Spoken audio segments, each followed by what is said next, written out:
We have been here, guys, and this is nothing new for us because this is the Vortex of Legends Season 3 Grand Finale. And tonight, we are finally having the top two teams of our tournament playing at it. So, guys, I don't know whether you are ready or not, but we will give you time to get ready for it, definitely. But before that, I need to introduce you to myself and my fellow partner, my only partner that I have for right now. That is, I'm Shinryu, your host for tonight. And joining me would be the none other than the one and only Miss Mako. Say hi. Hello, guys. Hello, Shinryu. Thank you for the introduction. Like as you said, this is so exciting. Finally, the season 3 is coming to an end, and we are here standing today for the grand finals. Actually, we are sitting, but okay. So, Shinryu, can you tell me about a bit about how these teams actually fought their way up to reach this place? Today, we know the teams in the grand finals are Team Stepbros versus Team IGN. But of course, there were so many good teams and so many players, so many chances, so many matches. How did they actually reach here? I mean, it wasn't really easy, Mako. The teams, they fought hard, they fought brave, and tonight you can see the testament, all the battles that they fought from the elimination round in the 32 round of 32 to the switch stage where they had to fight in each and every round. They were knocked down hard, but they never gave up. And even after all the challenges that they fought, they stood brave and then they qualified for the knockouts in the round of eights. So from there on, there was, another neck to neck battle between the top teams. And man, oh man, Team IGN were undefeated. They went to the grand finale without incurring any loss. And for Stepbros, it was not too easy. They had to fought the hard way. They were knocked down, but they were knocked down in a stage where they had to face one of the strongest team in India. That was Team LCF. And, even despite that challenge, they also were able to overcome it. And finally, I say finally, even after being wounded, they are here in the grand finale, Mako. So isn't that a wonderful journey for these two teams? Definitely, it is. As I said, will these wounded predators take back their place after fighting so many harsh battles? I have to believe that that was really, really close because I was there, and we were there and we casted it. We saw the match. It was really close, BO5, with Team Hmm. LCF taking the third place for the tournament. But today, the spotlight is completely onto these two teams. Will they be reigning champions forever? Will they remain undefeated? That is the Flying Birds, the Phoenix, that is the team IGN. Or will these wounded lions actually reclaim their throne? Will they be able to take their revenge of knocking down? Will it be Step Bros? But before we actually get to the fights, before we actually get on to the main course, we have some very good appetizers for you guys. And that is none other than the famous band Trapdoor Terror. And these Trapdoor Terrors are gonna trap you into their musical trance and give you a performance of a lifetime, guys. So do tune in and appreciate how they will rock your world. And we played that fucking metal. Let's do it.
Alright.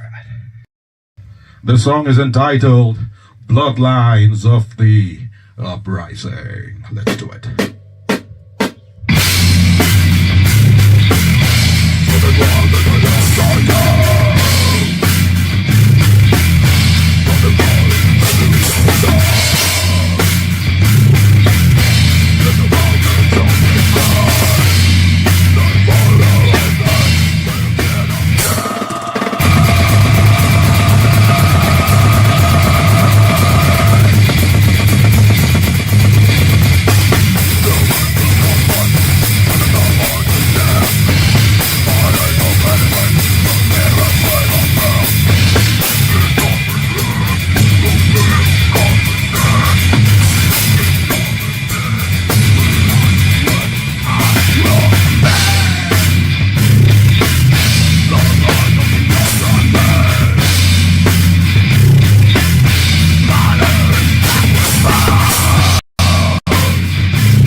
This is where the motherfucking breakdown happens.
The song is entitled Homicidal Retribution.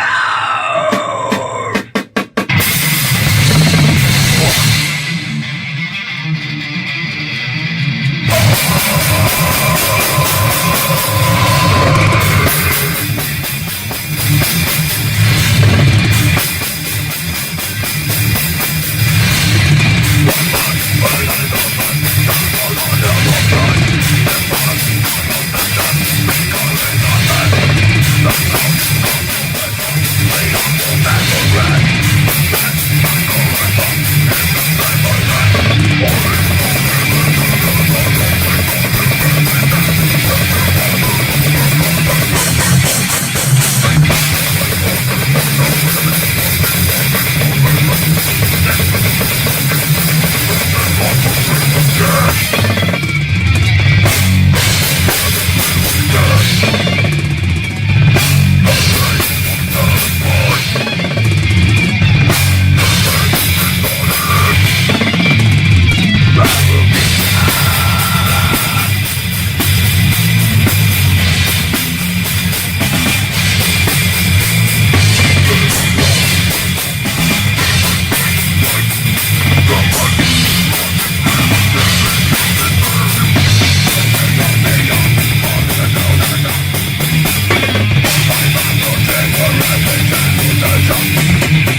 This next song is entitled Oppress the Oppressor. Let's do it.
Before we start our next song, I'd like to introduce to you my band. On guitars, there is Kritan. On bass, there is Sumit. On drums, it's Ujjain. And myself, I'm Rinchan. And this song is just like the name of our band. It's called Trapdoor Terror.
Welcome to the Vortex of Legends Season 3.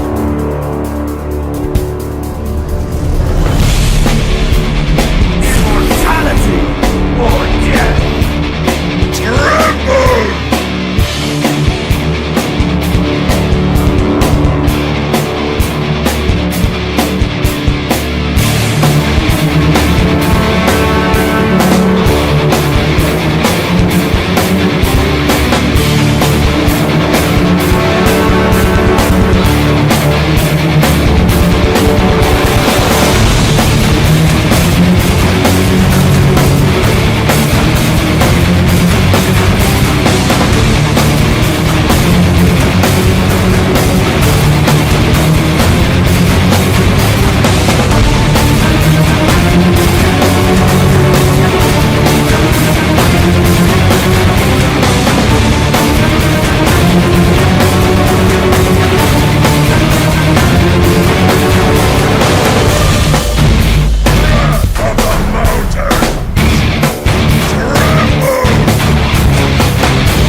Well, hello to our lovely viewers. I guess the wait wasn't too long because the journey is gonna be.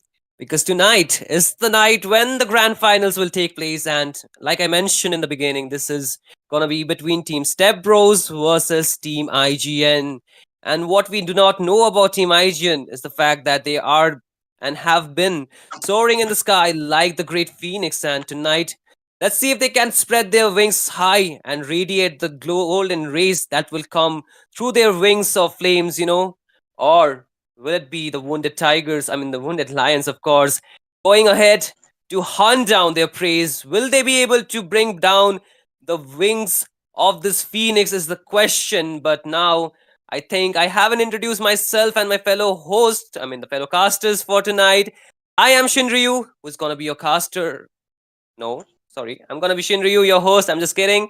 But joining me for tonight will be only two people for this game. We have more, but again, this is gonna be Ash TZ and Debbie. Will answer my question. What do you think? Who's gonna get the chance to pounce on each other? Good evening, Shinryu. Good evening, Debbie. Good evening to all Yama fam. I mean, Yama family. How are you all doing? Is it fun or not? Because today is our grand finale. Are you all excited or not? And as Shin asked me the question that will that phoenix will rise up to the sky and will fire up the sky, or it will be the wounded lion who will restore his pride? I think the answer will be given in the game only, because the wounded lion who has just lost three face-to-face matches with IGN in the Vortex of Legends Season 3 will be and must be restoring his pride today in the grand finale, because it's the grand finale. And I think Stepbro gonna show their real face today. I mean, they're known as comeback king, so they will be coming back today for sure. But as you know that the Phoenix will be flying today more higher to the sky, so I can't say that the Phoenix will be falling down. So there may be a reason that this Phoenix can also fire up the whole land of Dawn today with their fire. What do you think, Debbie? Yep, this is gonna be a very, very interesting matchup to say the least because, like you mentioned, a match against a class between a soaring phoenix and a wounded lion is gonna be so amazing because we have seen how much of a fight Stepbros has been putting on time and time again when they go against IZN as well. And IZN, they do not want to be let down. They do not want to have that, think that you're gonna be dragging them down, and they want to soar high up in the sky. And so we have to see, because this is gonna be a very, very great matchup and a lineup as well, and both of the teams are gonna be so crazily in their heads, very, very genius as well. And so we have to see what they're gonna be putting up into these games. Definitely, definitely, Debbie. This is gonna be a heck of a game to watch out for, and this is just the first game. And man, oh man, Ash is too excited to watch this game. Bro, nearly busted my eardrums as well. So I think side of these two teams can provide the same entertainment that our viewers are looking for. But so far, the drafts has already started here, Debbie. You can see the bands, and what do you think about the band so far? you know IGN winning at the Matilda is very, very understandable, because even if you are into the red team, you want to take out this main hero for Elu right here, because he is the main sword color for the side of Stepbros. And the Matilda is one of his go-to heroes, and we have all know what the Matilda can do into this game, into this early game as well, and providing much of a needed mobility so for unmobile heroes. So I would say taking out these chances for Elu to pick it up for the side of IZN. This is a very, very understanding of the situation so far, because Matilda also built up so much composition for her as well. So this is a very great band coming out from IZN. Definitely. That's one of the comfort pick, but again, the bans from the side of team Stepbros, you can see Ash, like the Hilda as well as the Badang has been banned. So, what are your thoughts? I mean, Shane, I have been casting their three matches in the Swiss stage, in the BO3, that's your upper bracket semifinals, even the upper bracket finals also I have did IGN versus Stebro match. And I saw one thing, that they don't want to give the Phobius or the Hilda into the hand of their opponent's side. I mean, they are picking a draft which will be suitable for a Phobius hero or for a I mean Hilda Hero, but as you asked me, what they will be picking other than Hilda, as we can see it's banned already from the draft phase. I think they should go for that Granger. I mean, there is the Aaron, the God is there in IGN, and he is the God Granger, we can say. So if you're giving the Granger in the first set to that Aaron, he will be taking the set away from Stebro. I'm damn sure about it. You're right, like the side of Team Stepbros, they have the first pick in this game, so they have the opportunity to pick the Granger. Aaron might not get his hand on that hero, but again, there are a lot of heroes which are open. But I wonder if the side of Team IGN will ban it out or not soon, because you can see the Zushin has been also banned, and Hylos will be the next ban. So, Debbie, do you think a Granger will be coming through in this game? The grandeur for I feel like the goal leaner has a very very good meta because both Hope and Aaron they are so good onto the grandeur as well as the Harris, and we cannot forget the Irisel too. Three of the main components so far into this gold lane. So I feel like they are going to be using a little bit of a trait, or they should keep all the options open and ban out any other hero that can be a threat or like the frontline thing. Or Ivan can do something like ban out the hero for Hiroshi because if he gets his comfort, that guy is such a menace for the jungle for the side of the opponent. So I feel like they can keep the all of the chances for the goal lane open and trade it out just a little bit. You can see the Fanny would be the final ban, so I think the goal lane is still up for the take. The Grandeur, the Harrod, the Irtha, like you mentioned, are all open, and this is going to be a contest for these two, MM user. That is Aaron, the creator, as well as Fate. Sorry, I'm sorry about that, but Ellie Hope. So they both need to actually go for a pick which is pretty stable and actually can have a lot of space to play with, because the early game would be really important for these heroes. But this time around, they are letting go of the grandeur and picking the Garud Kacha instead. So the AOG is going to hit hard and it's going to hit multiple members, perhaps. Isn't it, Ash?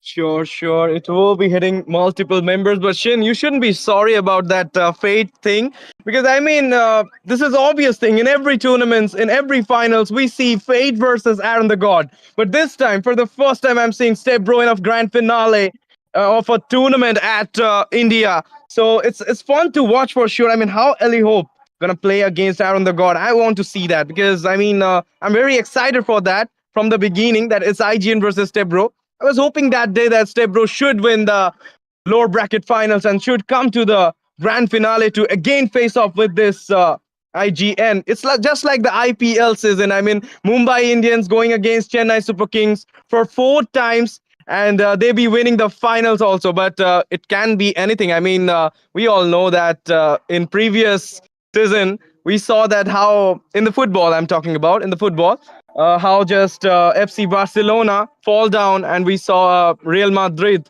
to coming out from nowhere and winning the championship. So anything can be happen. Definitely, man. Like this time around, Team Stepbros have been really consistently improving, and time and again, they have proved their worth. So, like you said, I should not be surprised that it's a different person, and I'm really happy for them to actually qualify. I was also wondering, like, if we could see another games between these two teams, it would have been really awesome. And yeah, man, they have won their way to the grand finale tonight. So as you can see, the draft already rolling, and they actually let go of the grandeur, and Team Stepbros won't do the same, and they are picking it up for themselves. And you can see Eve also being picked, so Harrod to counter out that grandeur. So what are your thoughts, Debbie, of the picks so far? We are gonna head to the second banning phase soon. I feel like both of the teams are very understanding of their situation, of their predicament right now, because the draft so far has been very much of a response and a comfort as well, because both of the marksmen, the goal lane dominators, have been completely open and they have so many choices. So Starbros, they wanted to go for something of a comfort for hope onto that grandeur, and I feel like they deliberately for IZN they did this in order to get the Herit for themselves, or even the Irithel was possible. But I feel like everyone does better more onto this Harriet. So picking out for this a hero for Aaron might eventually be their winning condition too. But the Eve pick right here may be a breaker for respect onto that alpha, because we have seen so far how much of an amazing work he has done onto that alpha for respect. But when he doesn't have that early game snowball, when he doesn't have that lead against any kind of jungle with which the opponents would be picking out, he kind of backset a little bit and just try to take a breath in order to have that farm that he requires. So Eve may have been a great factor for Stepbros right here.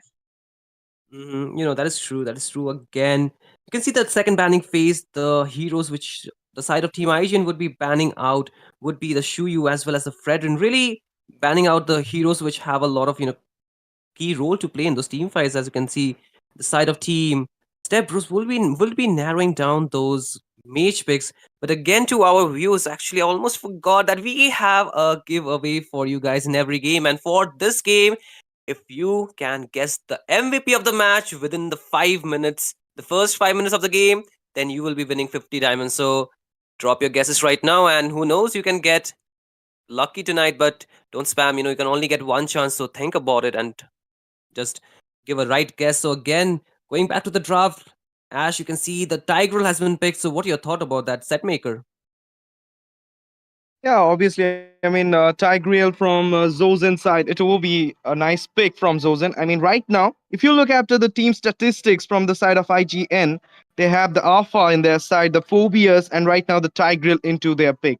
So there is a front lining is too much tanky from the side of IGN, and it will be, I mean, giving a little bit of hindrance to the side of Team Stepbros for sure, because they have the Harith for the explosive magic damage from the goal lane, and it can easily rotate to the mid as well as the exp lane during the turtle fight also. So I mean, I think that Aaron the God will be giving some hindrance to Granger as well as the jungler, I mean Hopeless Retreat, in the early game, because they have the early game draft right now into their side. Definitely, you can see the draft really being rounding off from the side of Team Stepbros. They quickly pick the Martis as well as the CC to counter out the Phobius, and the last pick from the side of Team IGN would be the Louis. So, Debbie, before we dive into the game, what are your thoughts about the pick so far? I feel like Step Bros is lacking a little bit into that front lines and etc. Because we do know that Gatot is good onto the set with the AOZ as well, with the Taunt in combination with it, but he's solely dependent on the front line distractor, which the CC may provide, but he's gonna be online a little bit too late in comparison to the Phobias. But if we talk about the laning phase, the CC is gonna be having a great time. But I feel like this is where the Martis just comes in, right? He does need the snowball, but if he wants to give a little bit of damage too with this Sky Piercer as well, they might actually be having their thoughts and strategies set right. But this is the deal breaker for IZN as well, because they have a Louis who's going to be having that macro control over all the map, and as we all know, which is so amazing on any kind of meta that he goes for. But he has to be a little bit careful, because AOZ is always going to be dropping onto him. Certainly, certainly. But with the game going into the Land of Dawn, I will give it to you guys. So take it away, Ash and Debbie.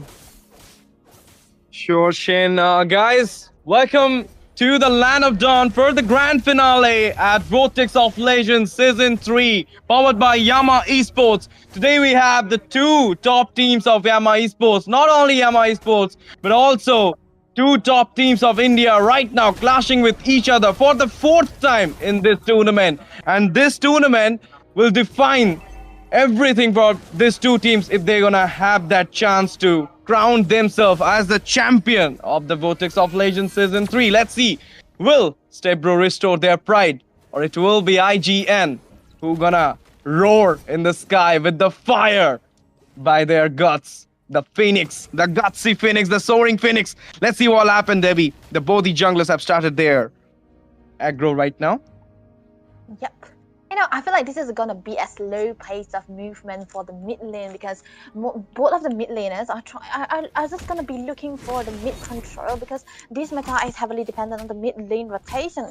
Whoever mid laner rotates first, they are going to be having the lead, and both of the junglers need a very high snowball. They want to be a lead in the economy. They want to have a lead into the experience as well, but this is where the chances for the cinema, for absolute cinema to break out, to come in here. So they have to be a little bit careful on how they are going to be approaching this early game team fights, because both of this team, they need to have this first turtle into their hands, because whoever gets this first turtle, the economy wise, they are going to be in the advantage. Sure. The economy wise, they will be that they will having the advantage for sure. And look at that, the turtle dance already been started from the side of IGN right now, entering into the team fight. The real one manipulation on and Alpha securing the turtle over there for the first blood. Will be taken by the Mortis over there. What a nice way to take in the first blood. The AOG connecting over there, and it will be Tigreal who will be slaying that Mortis after the turtle slain. And look at that, CC and Totkacha after the revenge on that Tigreal, and it will be a 3-for-1 trade coming out from IGN right now. Look at the score, Debbie, 3-1. I mean, the start is too good for the side of Stepbro right now. Yep, and this is what they are looking for, right? The snowball potentiality to have for them, but it was unfortunate for Stepbros to lose their jungle right there, and Respect also did lose. But I feel like this is gonna be their stepping stone. They can go try to look for more of the fights and try to disable this Louis as much as possible, because you do not want to have him in the lead and not have any kind of boost control, because that is the power point for IGN. For Bit here, because he's so good onto the reading of the maps as well with the boosters, he's gonna be very, very deadly too. So this time around, I feel like this is the lead Stepbros are gonna be looking for, and maybe try to look for as many plays as possible, and possibly target more onto the Bits, except for not necessarily onto the Harrods this time around. Sure, Debbie, sure. And look at that. I mean, after the turtle fight, if you want to see the way Martis take on to that Tigreal, and sorry, not the Tigreal, to that Alpha, and then the Tigreal came for that Martis skill. It was a nice way to start the fight. I mean, obviously, we all know that there will be a turtle fight for sure, and it started and it ends on the side of Team Stepbro. I mean, even though they lost the turtle, they got 3 kills over there. And guys, don't forget to hit the subscribe button, share the stream, because this is grand finale. And do comment who gonna get the MVP, guys. I mean, only 1 minute to go, and it will be stopped soon. So you will be getting your 50 diamonds. So don't forget to do that. And look at that. Granger right now with the Death Sonata, the Spear of Alpha connecting over the Granger, 3-man onto the Granger side, and Phobius will be securing the kill, and Martis will go for the Tigreal, the AOG connecting over there, and this time Alpha will be eliminating the Martis out with the Harith taking one more kill over there. A 3-for-3-1 trade right now coming from the IGN side. Again, we saw the fight break out, but it will be Phobius dismantling himself from the fight. Look at that, the ult coming from the Phobius right now, but it will be Eve will be taking the Phobius out from the map, and the Alpha will be securing the turtle. A second turtle, the second neutral objective will be going to the side of IGN again. The fight break out again, the German force coming from the Harith right now, dealing so much damage onto the side of Stepbros, but he and the team will be dismantling themselves, will be disassembling themselves from the fight. Debbie, I mean, so much action right now from the beginning. This is the Brawl server gameplay. I feel like this is going to be absolutely right, because into the early game, this is what they want to go for. Both of the teams, they have that snowball potential for both of them, an early game advantage with the Alpha as well as the Mortis, and we cannot forget the mid laners as well. They are highly dependent onto that frontliners too. But what a good call of that diversion coming out from Bits. I would say this guy is totally amazing on whatever heroes he's going to be using. He suddenly pops out of nowhere, and this is what Stepbros has to be careful about. This is why I mentioned them to focus a little bit more onto the Louis and just dismember him as much as possible, and not give him any chance for a setup. But look at the top lane. There must be a little bit of skirmishes going on, but both of the teams are too focused onto the goal lane. They are just trying to enable their marksmen as much as possible. Yep, I mean, that's needed because the marksman will be dealing so much damage into the late game. So you should shut him down before he will be, fed up. And look at that, the Alpha will be taking out the Tigreal. Oh my goodness, this Alpha, this Respect is taking my respect away from him. Taking my respect to him, because he's doing so things in this grand finale right now. And giving your ace hero to your opponent's side, and look at that, the fight break out over there. The AOG will be onto an Natalia, not to a Natalia because it's a savior one. He just took it a bait, for to save that position. But I was telling one thing that Aaron the God literally gave his ace pick to the opponent side, and right now he's cooking with his Harith. And look at that, the third neutral objective. You know, what a good distraction coming out from Miria right there onto the Phobias. And you know, this will be the second turtle falling down into the hands of IGN, and this will be their final footing for themselves into this early game, because the later of the stages of the game goes, the both of the junglers will be falling down just a little bit, and that's where both of the MMs will be coming online. And both of these gold laners are most probably gonna be, you know, farming up into the mid lane, and the mid lane is where they're gonna start dealing a lot of damage as well. So, you know, both of the teams are very, very understanding of how their marksmen, how their goal laners are going to be performing, and the focus is so much onto the top side. In fact, even the XP laners have been rotating quite a lot, but Oh my goodness, look at that, the AOG connecting over there, but Elio will be taking the kill over there, killing spree coming from the Harith right now, RWM popped up, and Martis will be taking down that Tigreal onto the scene, and Tigreal will be going to the heaven right now. I mean, that hide in the bush was the right thing for Zozen, but in the meantime, we saw how Elio literally managed to take on one kill, and that AOG onto the point, onto the site was literally the best thing I've seen in this match. And look at that, the force swing coming from the Alpha, dealing so much damage onto that CC. CC inside the turret will be falling down by the Alpha right now. It's a killing spree coming for the Alpha. Debbie, I mean, the kills right now are going into the side of IGN. They're winning the ganks, they're winning the turrets also. So what do you think? I mean, it's already 8 minutes. Yep, they are winning, absolutely winning the early game as well, and this is the time where you do not want to see an experience behind or an economy behind Martis, because this is a Martis who's going to be needing all those team fights as well. But look at Diversion around the corner. Yup, diversion inside the corner, and look at that Tigreal right now pushing the way, but RWM popping over there, AOG connecting on two people, dealing so much damage, but it will be Phobias taking double kill away from the IGN side, and look at that, Harith will be taking out that Gato to the heaven, and it will be a double kill for the Harith. Aaron the God is activating his skills right now, devouring onto the Stepbros side, but it will be Louis who will be wiping out the whole Stepbro in just 8 minutes, not 8 minutes, in just 9 minutes. A great start for IGN in the first set of the grand finale. Yep, that was such an amazing movement. I would say an amazing diversion and a very calculative move coming out from Vix as well. And you know, the trust from his teammates too, because the synergy has been so good, so amazing for IGN. But right now, I feel like both of these teams, you know, they are very understanding of the situation. And Stepbros, you know, I feel like what they should do this time around is try to enable their grandeur as much as possible, because he needs to have those farms, because in comparison to the Harris, he's actually straight behind, and he needed those kind of a farm as well to deal a lot of damage with the Rhapsody or the Death Sonata as well. But it's gonna be hurt because IGN, they are freezing at this point. Diversion and the Spear of Alpha over there inside the turret. The Tiger will be securing the kill onto the CC right now. One man down from the side of Stepbro. Phobias entering into the turret, giving so much damage, but it will be Phobias wiping out from the map. The Martis will be securing the kill. The Elemental Lord entering into the mid-tier of the bot lane. The Blazing is on over there right now, going into the Inhibitors. It will be defended as well as... Look at that. I mean, they are getting the turrets away from the side of Stepbro right now. The turrets in the hand, the objectives in the hand, the kills in the hand. What do you want in a grand finale, man?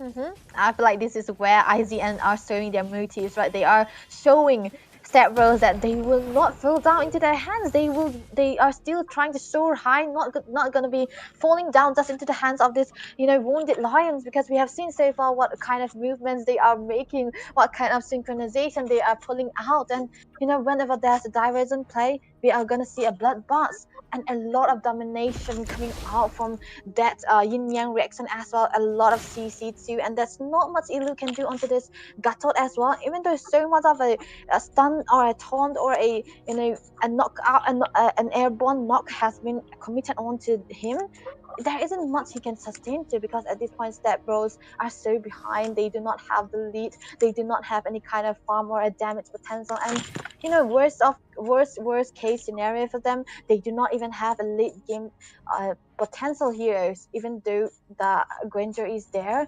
Granger is so dependent on how he gets his items, because he's so dependent on the skills, the Rhapsody, the Death Sonata, and so on. And if he did not have those kind of activities, like those kind of equipments, that's gonna be making him hurt a little bit. It's not working for him this time around, and he's gonna be needing all of those. And he still opted out to build for the Sky Piercer too, even though he's so behind at this point.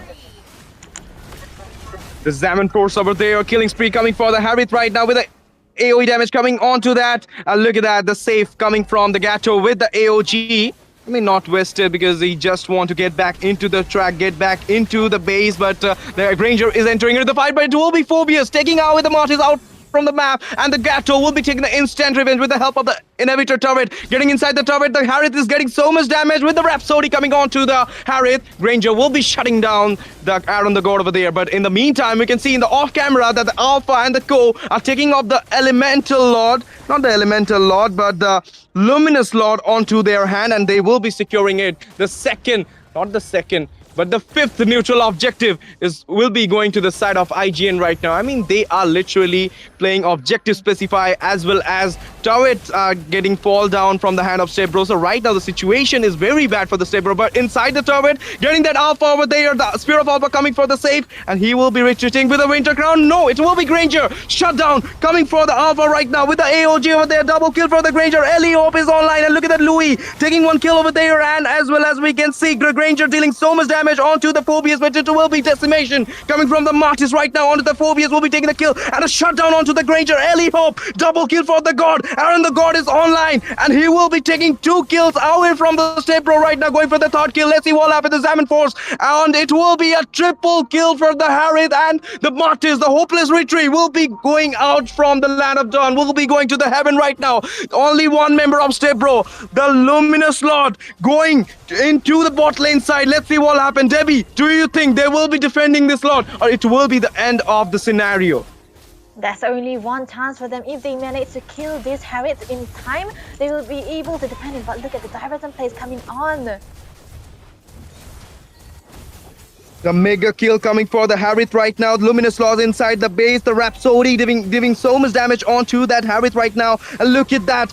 I mean, the Harith got into a safe track, but this Spear of Alpha connecting onto the CC will not take him away from the Land of Dawn. But the Death Sonata did connect it on the Alpha at a 7 of HP, but they will be retreating back to a safer place right now. This was a perfect defense coming out from Stepbros as well. They were trying to track down the Lord so as to not let it hit any kind of any base, and to turn it low quite a bit. But right now, this time around, I feel like they have the spacing, but not much, because IGN are still understanding of what kind of goal or what kind of minions they give out to Stepbros. They know that they needed the farm. They know that they want hope onto that Granger to build up even just a little bit.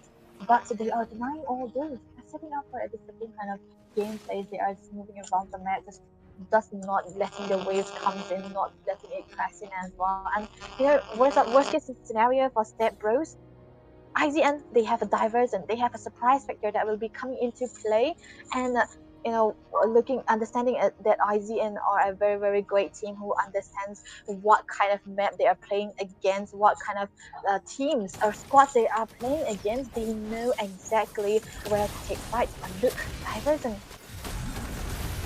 The diversion into a place. The Alpha was a bait over there. Louis will be taking down, as well as Phobius. Double kill for the Granger right now. AOG connected. Didn't connect it onto that Alpha, but Alpha will be going with the full HP, retreating back to the base. A very bad diversion play coming from the IGN at this moment. I mean, the Luminous Lord is into the Land of Dawn right now. You have a chance to take the Lord. You have that goal difference. You have the farm with your side, but you literally baited with that diversion play onto the bot side. And look at that, into the Lord section, we can see the Gatot Kacha is right now joining out the Tigreal from the bush, and we can see that Lord Dance has already begun with the Martis over there. Let's see who will have the chance to take on to this Luminous Lord. The Alpha is going on to the Lord right now at a very less HP. Let's see who's gonna win the retreat battle. It will be Martis, the hopeless retreat, who will be securing the Lord right now. And look at that Phobius onto that Martis, killing him out from the Land of Dawn. Unstoppable for the Aaron the God right now. Two men down from the side of Stepbro, as well as the Luminous Lord will be coming from the side of Stepbro onto the IGN.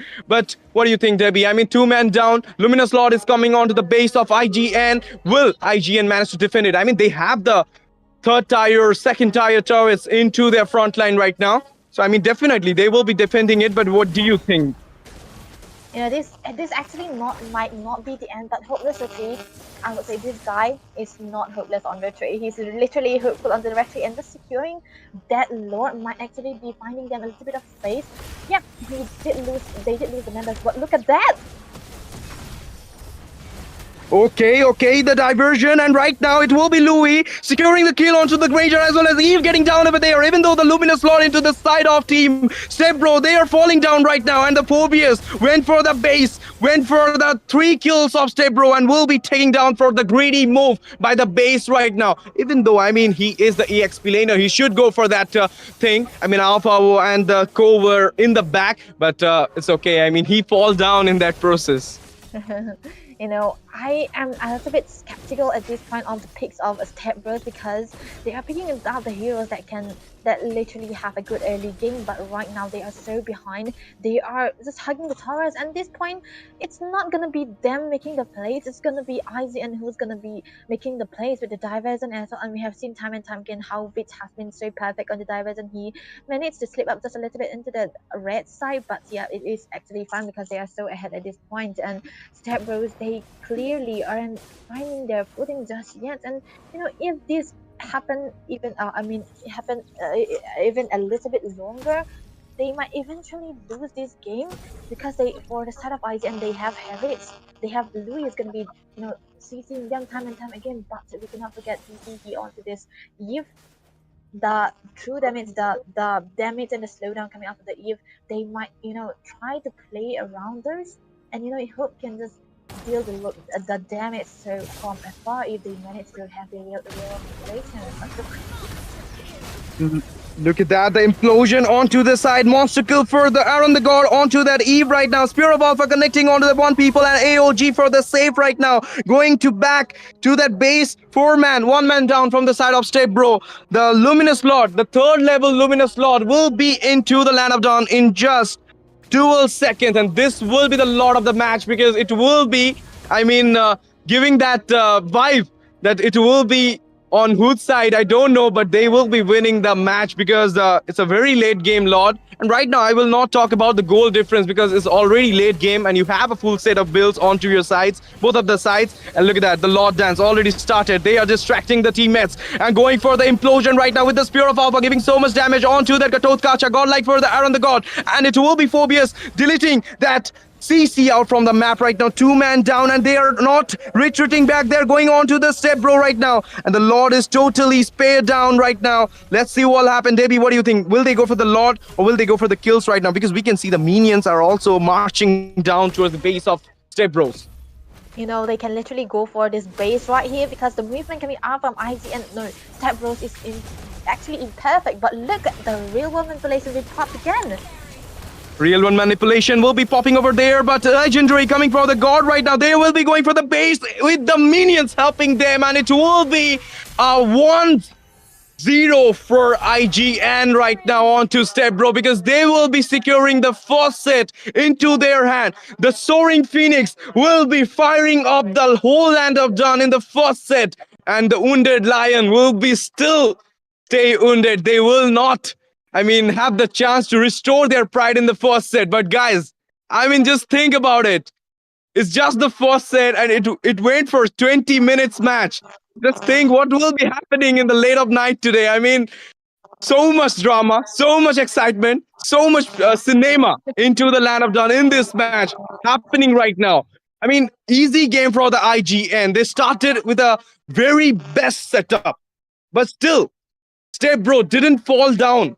They, they literally give a fight back to them. I mean, the game went to 20 minutes, straight 20 minutes. But still, I mean, IGN have that diversion into their hand, have that implosion into their hand. The combo was too perfect with the in yang reaction coming from the Louis onto the players of Team Stepbros. That is just take away the first set from their hand. And it's will be 1-0 right now. Debbie, can you tell me what just happened? Why Stebro fall down, even having the great setup into their hand. I mean, great lineup into their hand. It was actually right to see that the great setup coming out from Stepbros has been solely focused onto the early game.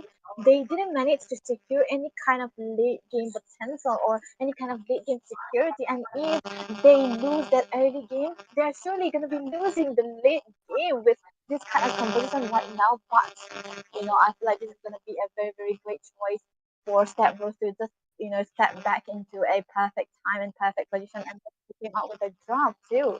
And this is going to be a really, really good kind of reflection for them. To try to come back with a little bit of a better draft. But right now, we are going to see MVP of this game. Aaron onto that Harris. I feel like this guy purely deserve this. Look at the team fight participation as 79%. Damage taken is just not going to be a valid choice. I feel like this is going to be a damage out too because the KDA is very perfect onto a Harris. The snowbally Harris is gonna be doing this. He's got the supplements, he's got the damage, he's got the frontliners as well. So what do you think about this MVP? I mean, he's the god. I call him the god, the creator. He is everything. And Yama Esports, I'm literally asking you for this. Please change that Aaron Watt to the God Ward. I mean, he is regulating the whole match with the Harith, even though he gave his eighth pick to the opponent side, but still managed to take on to that Granger with the Harith. I mean, we always say that if you're playing a Harith against Aaron's Granger, it's not a counter for him. But when he plays a Harith against someone's Granger, I mean, Ellie Hope's Granger, or take anyone's Granger, even the Fate's Granger, or any MM player Granger, he will be countering the Granger easily. And not that thing, because Debbie, did you saw that from the beginning? We saw how the whole IGN was totally into the goal lane. They were taking onto the goal lane, they're ganking onto the goal lane. They're just like built a home in the goal lane. And Zozen was hiding in the bush, all this for that Granger. And this is the reason they literally went for the goal laner, the Granger, the Ellie Hope. And Ellie Hope didn't got the chance to get the snowball from the early to late. But in the late, he showed some spark of his Rhapsody's damage, of his Death Sonata's damage. Even the AOG was connecting into the right spot, but it was too late at that time. I mean, God was totally activated at that moment. God was just showing his skills. Yep. And I Dominating would the say whole that match. He was just channeling the whole match. And in the end, we saw the result. Yep. And in the end, we saw the result. It's IGN who will be securing the first set. I mean, guys, who just wrote that Aaron the Creator into their MVP choice? I mean, you have won your 50 diamonds just thanks to Aaron. Because I was also thinking about that in my mind that he will be taking the MVP and perhaps he will be the final MVP of the match. I mean, of this grand finale. We don't know about it. Let's see what happened, guys. But too much fun, too much drama. We'll be waiting for you guys because this is the start. This is only the start, guys. The grand finale has already begun, and the first set is already secured by IGN. I mean, there will be more six Yes, matches to be happen, but I yes. don't know what will be.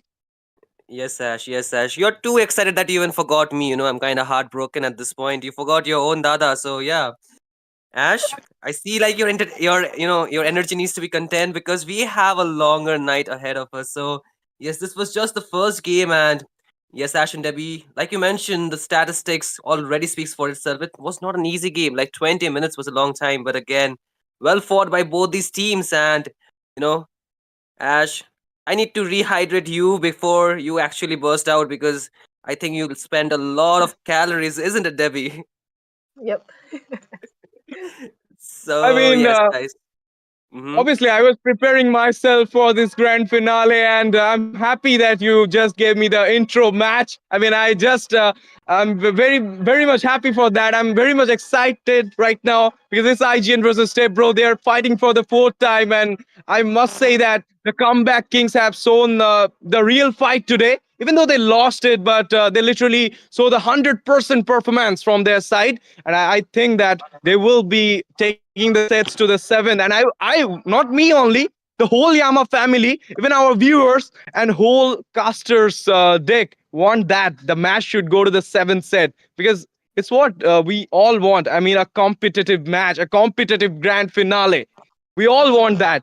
So let's see what happens in the night. I don't know, but Shin, I mean, what do you think? Will it go for a BO7, or will it be 4-0 from the side of IGN? My personal question to you. That's a hard question to answer because every time they meet, the good two teams meet, it's always a long night ahead of us. But tonight, I think instead of me answering this question, let the teams answer it themselves. But before that, let's give everyone a short break to our viewers to, actually just go and refill their popcorns, and to our casters to, just rehydrate themselves. And we'll be back soon, Ash. And I hope you are staying tuned to our matches. So with that, let's go for a short break, and we'll be seeing you guys soon. Sure, Shin. Welcome to the Vortex of Legends season.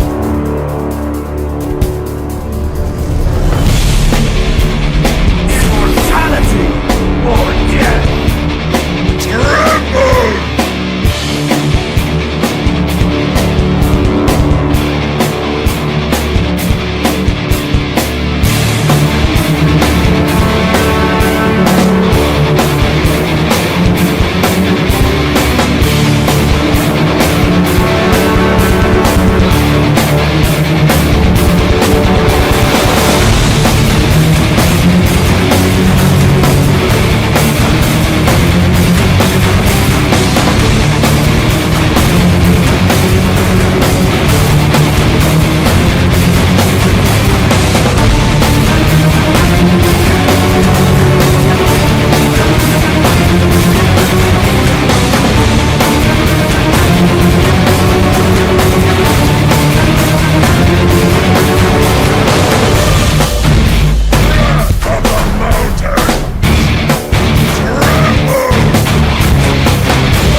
Welcome to the Vortex of Legends Season 3.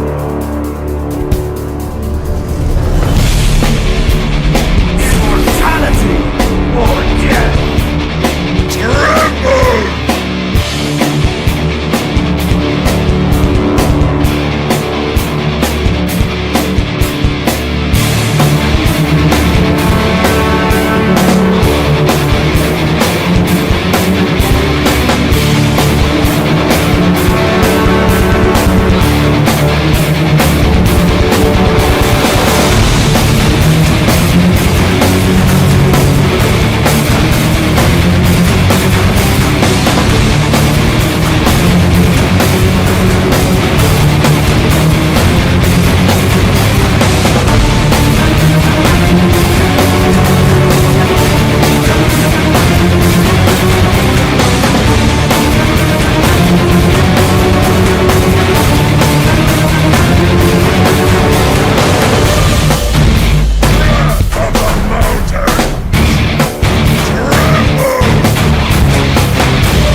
Welcome to the Vortex of Legends season.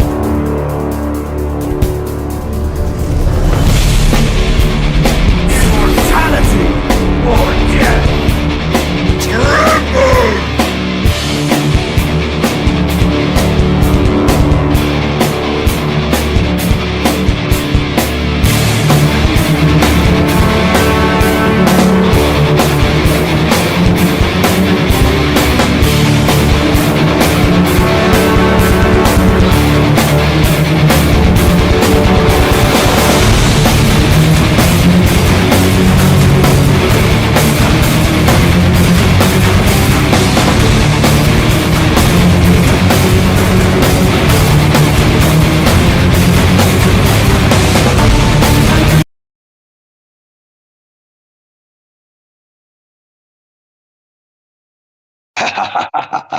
Welcome back. And right now, we are back for the Vortex of Legends Season 3, and it's going to be the grand finals between Stepbros and Team IGN. On the caster desk, it's my two most trusted vestiges. It's going to be Sebastian, or I'd like to call him Sebastian, and Euna. And I am Crucifix from the underworld, who was called by a bird and has reached the depths of hell to defeat Yama. And we are back for this exciting second match between these two amazing teams. Guys, Yuena, Sebastian, how are you faring today? Hello, hello, Crucifix and ladies and gentlemen who are on the stream. Thank you so much for inviting me in for the final round of Iyama Esports, the Vortex of Legends Season 3. You know what? It kind of makes me feel sad that this is the final best of 7 that we are going to be playing. But then again, seeing the first round is just gets me even more excited, and I can't wait for the next round to begin as well. Don't you think so, Yuna? Yes, that's true. The first round was really amazing the way the two teams played out. I mean, these two teams literally played out so well. They were doing their best, and it's the grand finals. Oh my god, as well. The IGN still dominating till now. So let's see on to the second match. The IGN will be able to, just continue their domination onto the Stepbros, or the Stepbros will be coming back with the new comeback onto this match. Exactly. And Crucifix, look at that. They are picking out Hylos to be banned out of the match instead. This is not going to be about just counter picking the heroes. It's going to be about, making sure the opponents are going to be able to pick their comfort heroes and, dominate them not only through the gameplay, but also through the mindset as well. So I kind of say that Zushin, even though it is common, she still is annoying to be you know, played against as well. So I think this is going to be a really good batting phase coming in from both IGN and Step Bros. There we go. Definitely. And by a bird call, I was led to the underworld, and in fear shall King Yama tremble. As the Yama esports goes on, I'm sorry, I'm gonna stop doing that. Well, back at the game again, we're seeing Phobius and Hilda. I love these bands. These are very strong EXP laners. Hmm. How do you think it's gonna fare out, Yuna? Do you have any suggestions whatsoever, any predictions for the next bands on the first spanning phase? I mean, we can see, onto the banning phase, there is a Phobius and there is a Hilda ban. So next ban, can be the Harriet, because onto the first match, the Harriet literally played out so well by the Aaron, and he was the MVP. So Exactly. there might be a chance they can, ban out this hero. And there is the Irithel still open, and there is a Granger, so they might ban out this hero, the gold laners, because they are dominating into this season, into this meta. I completely agree with you. However, there's one question that I'm actually wondering. Why aren't people picking Granger as much? And even if they are, why is it not that okay? Why is it getting underwhelmed with heroes like maybe Harriet or maybe Irithel? Is it the rise of people understanding how to counter him, or is it the rise of people, not playing Granger as good as they did in the start? Do you think a power creep just started in? Sebastian, do you have any thoughts on that? I would like to actually say that, it really depends on how well you place your skills. So it's more of the placement. And exactly as you've said, people are kind of like figuring out how to counter attack him, because the moment you get your movement speed, even if you're here using a hero that doesn't really have dash skills, you can get like let's just say you get a Cho, but then like, he's used up all his skills. If he has enough movement speed, he can just like get away from the Rhapsody or even the Deadly Sonata that is coming up from the Granger itself, like getting no hits at all and just, kind of crumbling down on what Granger Definitely. could have been and could have done as well. So, Yuna, I would like to mention that Matilda is banned out here, the mobility queen of the support. So I think, what would the changes come here instead Oh if no. Matilda is being banned out? Oh no, but look at I that mean, though. we can't. Ooh, We can't deny the fact, the Matilda is a really great support, and into the team fights, she will be doing a lot, giving the support and with the damn. guiding wing, providing a lot for the team. Yeah, I just figured out. Look at that. They're going with the Eve again in IGN, along with the Alpha, the Force Strike coming back once again. That spear is deadly and is not a force to be reckoned with. But the fact that Stepbros is going for the Badang EXP with definitely the tank emblems and the Gatot for the front line. So they have two incredible front lines. Don't you think so, Crucifix?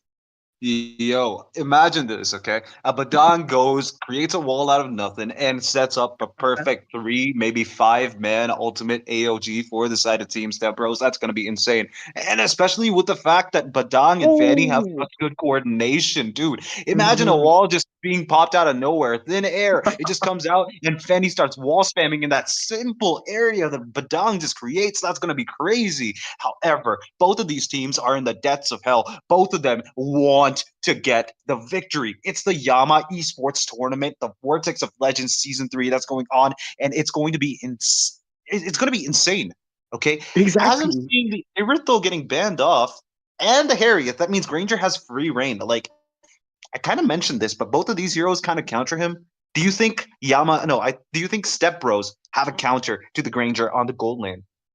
Sebastian. Oh, you know what I would say, if Gath or Gacha with that AUG is able to catch that Granger, mid skill, I think it would be pretty intense for the fact that, Fanny is going to be quite an easy hero to, easy in a sense, an easy hero to use to counter out that Granger and make sure that he's out of the Yeah. group fight. Even if he does not get that kill, you don't really need to secure a kill with Fanny as long as you get enough damage to take out maybe the mage or even the fighter or even the assassins out of the group fight and retreating the no, sorry, forcing them to retreat. And that is what is necessary, especially for Step Bros here, as they have lost against IGN before. They're just getting back on their feet. Even though the first round has been lost, they still have a good 2 to 3 rounds left to make up for the mistakes that they have made in the first round as well. So Crucifix, I'm not sure what is being banned. Plot is being banned out here. Okay. Hey yo, Claude is not a bad counter to Granger. He could be a Hmm. questionable one because he does not, or, he relies heavily on the late game, and Granger is a complete counter to that. Just early game, mid game, he already has enough damage to deal with most of the challenges that he has to face in the gold lane. However, the show though, I think it's a targeted ban. That's kind of I didn't predict it, but well, it happened. Show getting banned off onto the side of Team Step Bros for the last ban. That was surprising. And on that note, though, what do you think Team Step Bros could go in the gold lane with to counter that Granger? And also, what good hyper can counter that Fanny, dude? Because I don't want to see. Okay, I mean, what good pick? Not good hyper. The hyper is obviously alpha because he's an alpha, and we all don't want to actually Exactly. deal with the Spear of Alpha. Do we, you and I? Do you really want to deal with the Spear of Alpha connecting on a 5 people? Holy crap, nah.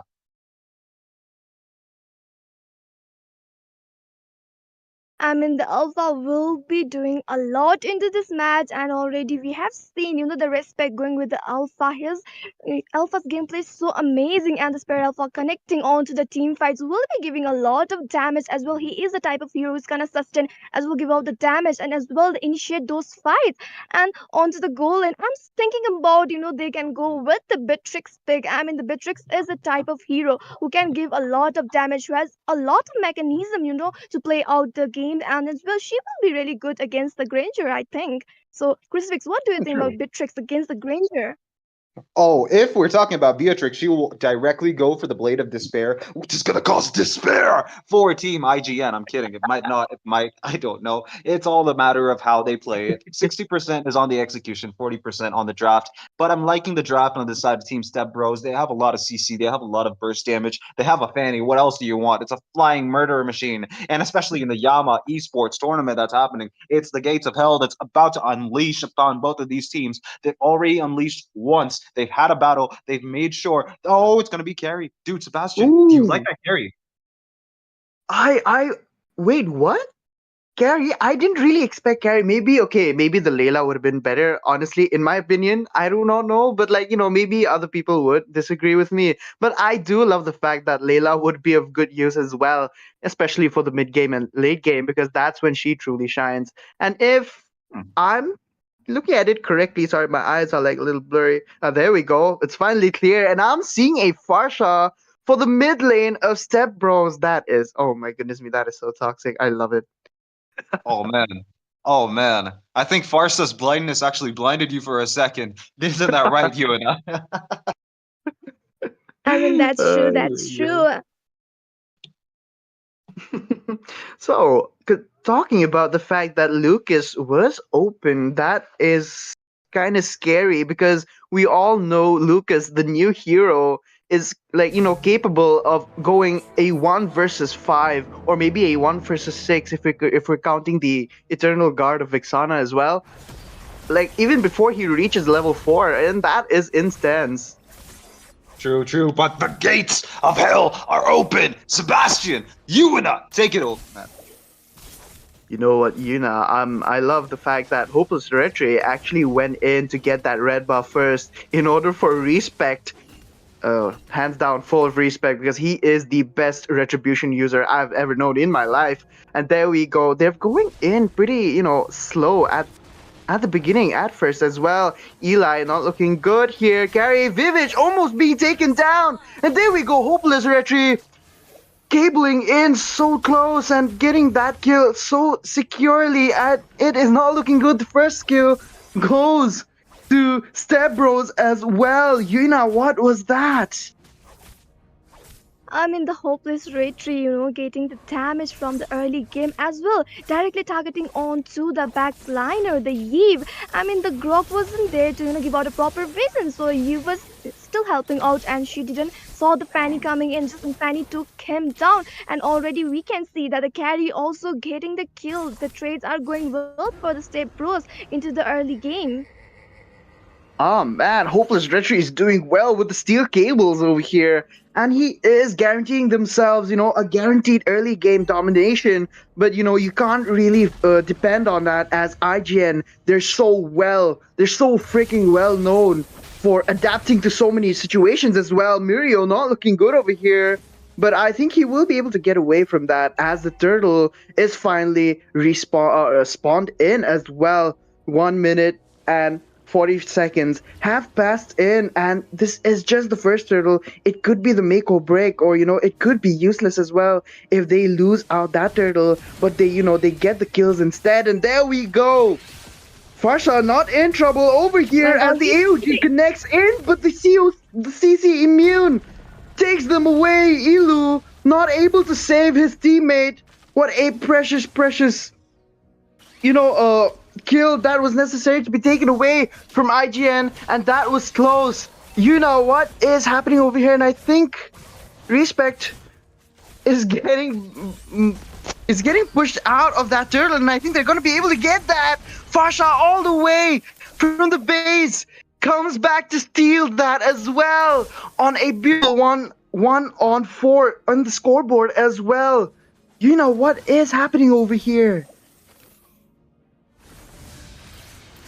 I mean, the team Stepbros are making a comeback for them as well. The feather strike coming into the play, and the Granger has been shut down onto his own lane. That's not looking good over here, as Ilo there is using a pretty strong frontliner as well. He's not just the roamer, he's also going to be the one who's dealing a huge amount of damage with all of that sustain as well. So, respect, probably respect is going to be the main issue here for Gacha. And there we go, the fourth strike once again on Farsha as he's taken down. Oh my goodness me, this is not looking good as IGN are getting back on their feet. The goal difference does not make any change for IGN as they are slowly making their way back as well. I mean, the Stepbros, though they got little bit of hope onto the early phase, they were getting the trades, they were getting the goal lead, but slowly the IGN are coming into their pace and coming into their shape, and they are covering up the goal difference. And here we can see the IGN leading with a 1k gold, and they are making a comeback. So the Stepbros need to keep their domination and need to get more trades onto their hands for this match.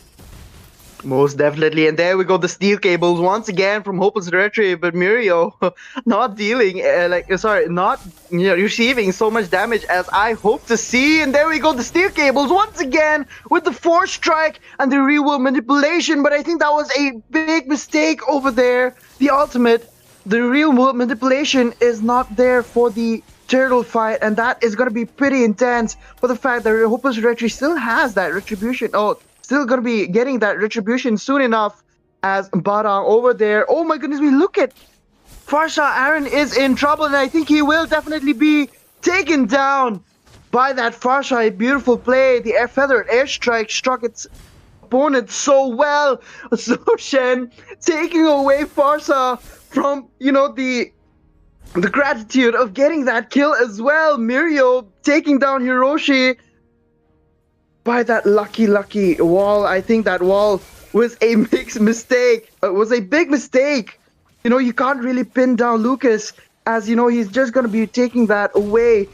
Just whatever chances you think that you have, Lucas just takes him away and immediately sustains every single damage that you give upon him as well. Steel cables coming in. The turtle has been taken, and this is not looking good as Stepbros are slowly failing, and IGN is getting back on their feet as well. I mean, that's true, and we can see that the Fars are giving a lot of damage from the feather airstrike and onto the bottom lane. The carry shutting down the Lucas. I mean, the carry getting the damage back, and also she had already taken down the golden tier turret, and she is rotating, so she is gonna join in a lot of team fights as well. The Granger is also trying to get the tier turret down so he can also rotate with his team. Exactly, and I was considering the fact that maybe that Gary would be able to do something over here, but even though he has a 2-0-2 in, there's not really much he can do unless he gets them with that Spectre step and making sure. Oh my goodness me, Aaron, the creator, he's getting enough stacks as well, so the late game is going to be pretty intense. Hiroshi and Ilu trying to start a fight over here on Zoshin as that wall is immense and really annoying to deal with as well. Vivich, not really sure. I think, he was a good pick. But then again, if the real world manipulation isn't dealing as much damage as we think it should be, there we go. The wall has been popped up, the feathered airstrike. But I think that was a necessary retreat for the side of IGN as well. Yuna, this is not looking good. Who do you think the turtle is going to be going to the hands of? I mean, it depends on the retribution, timing as well. The fan is securing the retribution. What a beautiful, and the RWM is on to the play as well. The Lucas is into his beast form, and oh my god, the Elu was really low onto the edge, and Aaron the creator shutting down the Elu from that scene, and the Elu has been deleted out. Oh my god, the Fanny with the really beautiful retribution just got the objective onto their hands, and right now they are leading. Okay, the goal lead has become really equal between these two teams.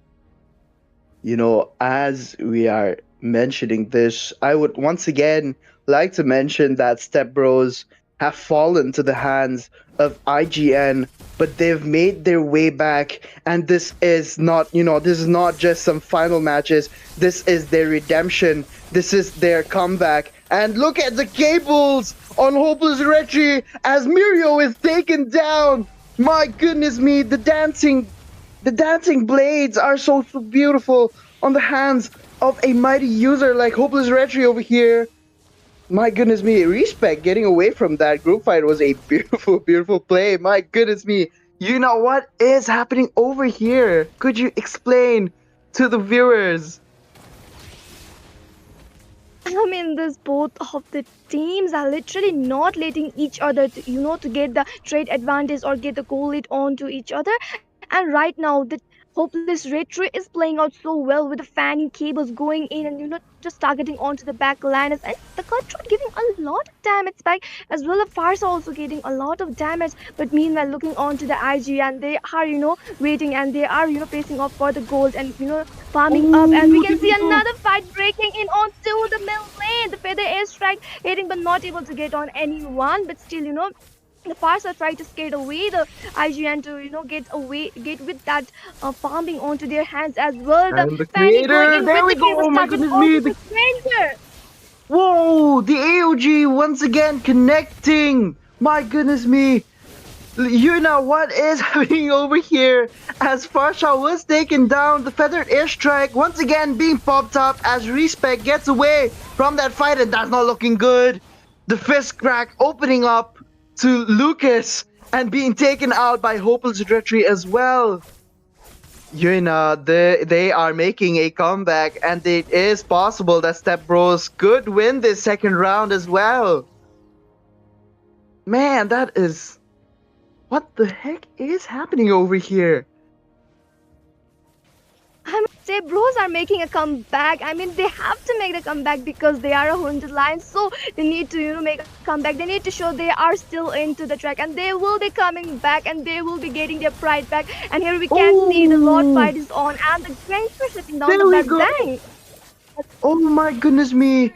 What a close call. Aaron takes them down, but I think that is not looking good. A double kill for Eli, but Mirio shuts him down as well. Farsa and Hopeless Retry, Ilu so close to being taken down, gets away, but I think this is what is necessary over here. They've sacrificed 2 on each, but I think Respect with that retribution secures the Lord. He always secures it on time as well. The retribution there again. He does get that blue buff once again, so he will be able to cable in and out of the group fights that are going to be coming up, as the Lord needs to be cleared out as well. Step Bros need to clear this out. If they do lose their second tier turrets, it is not going to be looking good for their side as well. I mean, that fight was really insane onto the river side, and there was a fan still bit alpha getting the lot onto their hands as well. The Lord is marching, and Fanny, trying to defend out onto the top lane alone. And meanwhile, her teammates are there to distract out the IGN to not go there. And already we can see that the first lot has been defended out very well.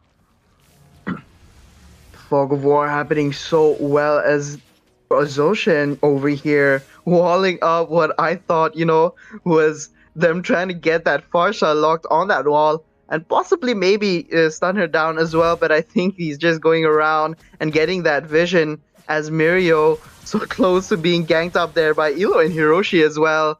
And I think this is not looking good. This could be the game-changing group fight that they need, that IGN needs over here to get back on their feet. The fish crack being cracked up over here. Eli chasing down that Zoshin, but I think that's going to be a bad decision being made, and it would be, it would seem even more of a better idea to wait for one of the teams here to start the fight and make sure. There we go, the fist crack with the flicker coming in. Livich barely getting out from that as well. Hopeless Retry trying to get that wall in there, and I think he's taken down by that alpha.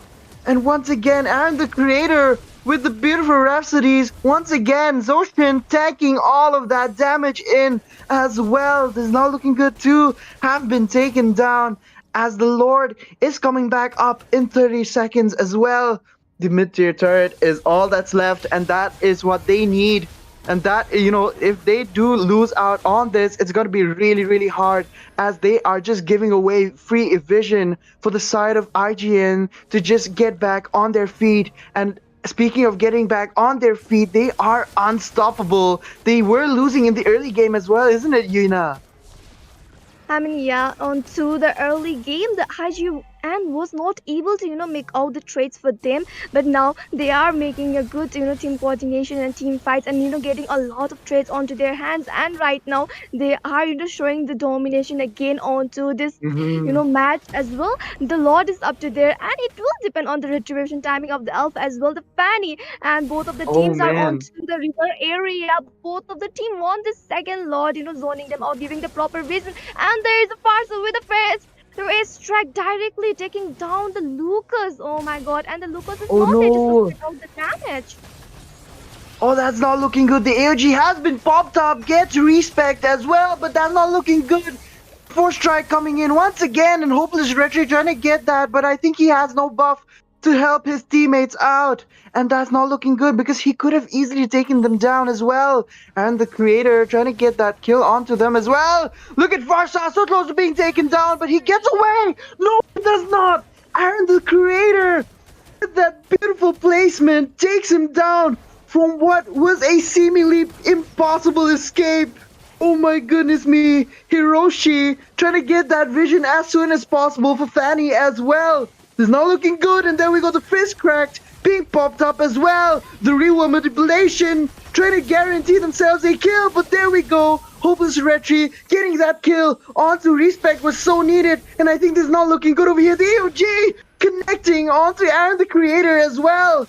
That's not looking good, as it is just a 3-on-2 over here for the side of IGN, as Vivich needs to get away from that Hopeless Retri, and there we go. It's not looking good, but he cables away in order to make sure that, he does have his flicker as well. So it's just going to be useless, as Zoshin is just going to wall him up and, get rid of the escape plan for what Fanny could have been using as well. But Mirio is looking like he's in trouble as well, but I think this will be an escape for Hopeless Retri as well. What the heck was that? My goodness me.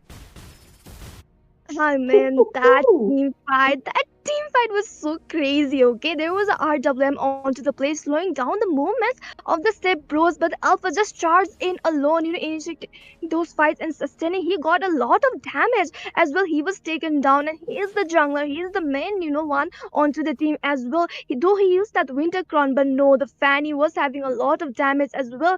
The Badang coming in with the face crack combo and, sustaining and also zoning and giving out the damage, and as well the AOG coming out from the Gatot at the correct time and just taking down the goal lane at the Granger, who was dealing a lot of There we damage. go. And that Oh was my really goodness me. respectful. Oh, whoa. There we go. Once again, Aaron the Creator taking him down, but I think he might be taken down by Fanny. But Fanny is taken down by Respec instead. Mirio trying to get back all of that kills that he has, fallen to the hands of that Farsha along with Eli as well. This is their comeback. This is their make-believe. And this is the reason why IGN are dominating on the second round, just as they have done in the first round as well. They are rising again from the ashes, just as they've mentioned before, and it is looking great for their side as well. But Stepbros, they are getting back on their feet, but they do have to figure out a way to get Aaron, or a way to get that Respect away from the objectives, and possibly, they could definitely win this match as well. Oh man, that is... I mean, looking in the situation already, the Stepbros tier turrets all of the lane have fallen down, and only the inhabitants are standing. And still, the inhabitants, passive have already gone, and the Lord is marching from the top lane, and the IG, and again, getting the domination onto their hand, getting the map control, and painting the map with the blue color right now, and leading the goal lead as well, and the Granger as well, the Alpha doing a lot of damage as well, and we can see that there is a Lucas to sustain out and to zone the And also there is a Damn. Badang who's trying to zone them out a lot. But I see whenever the Hmm. Badang is zoning out, but there are no teammates Oh, coming the in wall. from their side. That is exactly why Grok is such a good counter against that Fanny. It could be bad as well, but then again, you can't really wall spam with Fanny any longer, and that wall immediately stopped Fanny from the beautiful cables that he is doing as well. The Lord taking down the inhibitor turret on the top lane. That is necessary, and that is what IGN is looking for. Sometimes quick is strong, but slow and steady does win the race, and that is what IGN has been doing in the early game. And there we go, Hiroshi popping off that flicker to get away from what could have been a fatal mistake. And there we go, the AOG being popped up as well, not looking good over here. Mirio locking down 3 people at once as well, and 3 are taken down from the side of Stepbros as well. Aaron so close to being deleted by Fanny over here. He finally has the immortality as well. And oh my goodness me, what a lockdown by Respect over there on the side of the bot lane in that inhibitor turret. My goodness me. Woo! I mean, in that team fight, literally, the tank was there in the bush, but trying to give out the vision, but no, everything came into the scene, and he was forced to use out his face crack, to just zone them out for a moment. But the team fight just began, and there was the Grok sustaining a lot of damage for his team as well. The Alpha going in and giving a damage, and as well, the Granger was at the back dealing a lot of damage from his Rhapsody. I mean, the Granger has already Mm-hmm. got a lot of damage spike onto them, Exactly. and also the AOG correct at the correct time popping in, but still not able to do much because the Granger was there, because the Alpha and also the Grok was there to sustain a lot, and there is a Lucas. These Oh, three heroes Aaron. damage and giving in. Aaron so close to being taken down by that feather airstrike. The AOG connecting onto 3 people, but Hiroshi is taken down by Aaron once again. Ilu and Eli are so close to being taken down. The freeze has been popped up as well, but he will be taken down on a mega kill by Aaron the Creator. They are back on their feet, and Fanny going in. Cable, there we go. That wall is what we were looking for, but I think it was a little too late, as Fanny was stuck on the other side instead of the side of IGN, and that could have been a very, very fatal mistake, as IGN could have easily won this current round over here if that wall had connected in as well. This is not looking good for the side of Stepbros. They've already taken the Lord once again. This is 3 Lords now, and one by one they are losing their turrets in. Stepbros have to make it up. That feather airstrike has to hit Aaron, otherwise they are just going to be taken down by Skypiercer as well. I mean, the team IGN have already got the lot onto their hand, and it's an evolved lot, so it will be directly charging on to the inhabitants of the team Cerberus, and it will be harder to defend out there comparing to the first one. And the IGN are just getting all the objectives and getting all the advantage onto their teams right now. And looking into the situation, into this scenario, the Granger already had a lot of damage spike onto him, and the carry is the type of hero who's gonna melt it down, but still carry also need a good set. Carry also need a good frontliner, and there is a Gato, there is a Exactly. Badang who's zoning them out, but still whenever they are zoning them out, whenever there is a EOG coming in, whenever there is a fish strike coming in, the team are a little far away to just initiate fight and get that some trades onto their hands. And I notice a lot, so the team need to be little bit in a close comeback together to give a lot of damage as well. Exactly, I agree. Look at that wall stopping Fanny from cabling in. And I think this is a necessary shot, as the base is being hit by Lord as well, but IGN are slowly going down. But I think this is going to be an easy win for their side, as Hopeless Retry takes him down with a beautiful maniac over here for the side of IGN. And there we have it. There we go, ladies and gentlemen. This is what we were looking for, and that's it. The second round is finally over again, with Aaron the Creator getting a maniac on the side of Stepbros. Oh my goodness me, that was so freaking cool. Crucifix, did you see that? Oh my goodness me, what the heck? Dude, there were so many highlights throughout the match. I love the way how Granger said, "I have a bullet with your name on it," and Farsa just went, pew, dude, just vanished. Like, holy crap! It's like aimbot. It's like aim hacks in Call of Duty or maybe CS:GO. It's just in the game. What, bro? Just shot him across the map, even with the flicker and the bird form. Farsa had no chance of escaping.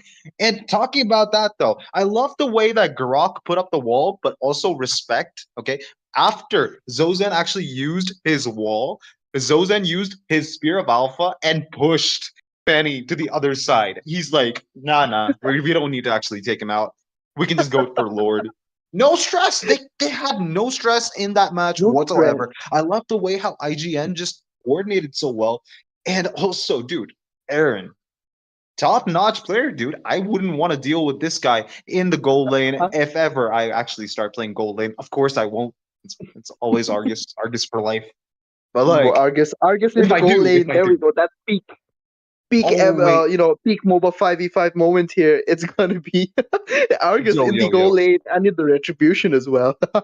So Yuna, dude, come on, man. We have to know your highlights. real. We have to know your insights on this game as well, Yuna. I mean, in this match, I was really thinking, the team Stepbros gonna make a comeback. I was hoping for that, but I don't know. They were doing great from the early, but suddenly Mm-hmm. a trade like whatever, like whenever the time was passing, whenever the second was passing, slowly every single trade was going into the hands of the team IGN, and they were literally, after that they just got the goal lead onto them, and they just got the map control, and they were literally, taking the turrets slowly one by one, and suddenly there are no turrets there to, and there was a lot, they were getting all the lots onto their hands, all the objectives, and the team Exactly. coordination was so great between these teams, and there was a alpha who was initiating the fight, also giving a damage as well. He was sustaining, and there was a Grok, there was a Lucas, and they were the Grok was literally, going in at front and sustaining a lot, and the stone was not letting them to, like just run away from that scene as well. There was a Lucas who was coming into the beast form and just giving damage and sustaining, and the Granger, he played out so well. He was in the back and dealing a Exactly. lot of damage, and he was playing Oh so well, man. and he got the Miniac. And after all, I noticed one thing into this match, whenever the Badan was using his frisk crack, or the combo, like they were his teams, but they were not coming that close to him. Whenever he was zoning out, whenever he was trying to initiate those fights, the team were not present at that moment. And as well, the Definitely. Gatokoshin was using the EOG, but no, whenever it is like Gatot and the Badang trying to sustain, trying to initiate fights, they were like teammates coming in, but it's like always delayed, and already the IGN got the trade onto their hands. Yeah, yo, absolutely right, Yuna. Because to be honest, the only thing that they lacked in was team coordination. It wasn't even the draft. Exactly. The draft was pretty darn good. And hell, Perfect, man. there's a Perfect.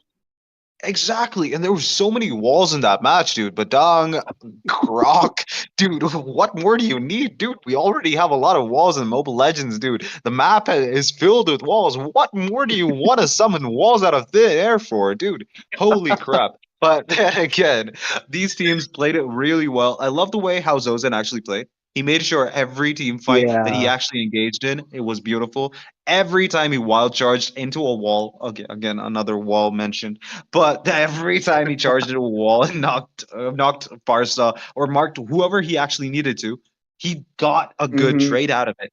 Well, not at the 13-minute mark, but the moment the 13-minute mark hit and Fanny started losing the buffs, Oh man, the that was moment that Fanny everything. started losing the buffs, that was it. Oh There man. was no chance. Hopeless Retri could not. There was a hopeless chance for him to get the retribution. He always had to sneak in, swoop in, and then just like try to get the retribution right. But that's between five people. And well, if you have a Grok on your team, Fanny's not going to escape. It's a death sentence. It's totally Exactly. stupid. Sebastian. However, I have a little concern though. Why do you Yes. think, like Yuna mentioned, that well team Step Bros didn't really follow up? Do you have any other reasons that Step Bros could have lost and something that they could actually overcome in the upcoming matches? Oh man, they're compositions, the hero pools are freaking great. There's nothing wrong with that. But it's just, I don't know, maybe the way they initiate the group fight was wrong. I could see in this round that they were focusing on initiating the fight whenever Grok was coming in and trying to annoy their Fanny, trying to annoy Hopeless Retry, and they just kind of start fist cracking all of a sudden. And we have Okay. Badang not in the going for damage, but he's going for the defense build, and he's not dealing enough damage, and he's kind of going in with the flicker and the fist crack as well. He's going a little too far from the feathered airstrike, even though it has a huge amount of range. But that was the difference possibly, and I think they kind of grouped up a little too late for even though it Yeah. was just a few seconds difference in the group fight between the IGN and Stepbros. The slight millisecond that they did not group up was what was the cause of why they kept losing after what you've said, Crucifix, the 13-minute mark, once Fanny started Dude, losing her buff. it's 100%. The moment that Fanny lost the opportunity to get the buff, that's when everything fell through. And talking about that, Yuna, when you mentioned that the follow up from Team Step Bros wasn't good enough, do you mean, okay, by any chance, do you mean that they need to actually work on the amount of times they actually enter team fights together instead of actually focusing on being alone and trying to, get groups, maybe like two Badang and Gata trying to get a kill, and then Farsa and maybe a Fanny trying to get another kill somewhere else? Do you think they should group up, or do you mean like they should actually, work together as a coordinated small group and go in and gank? Do you think that's going to work?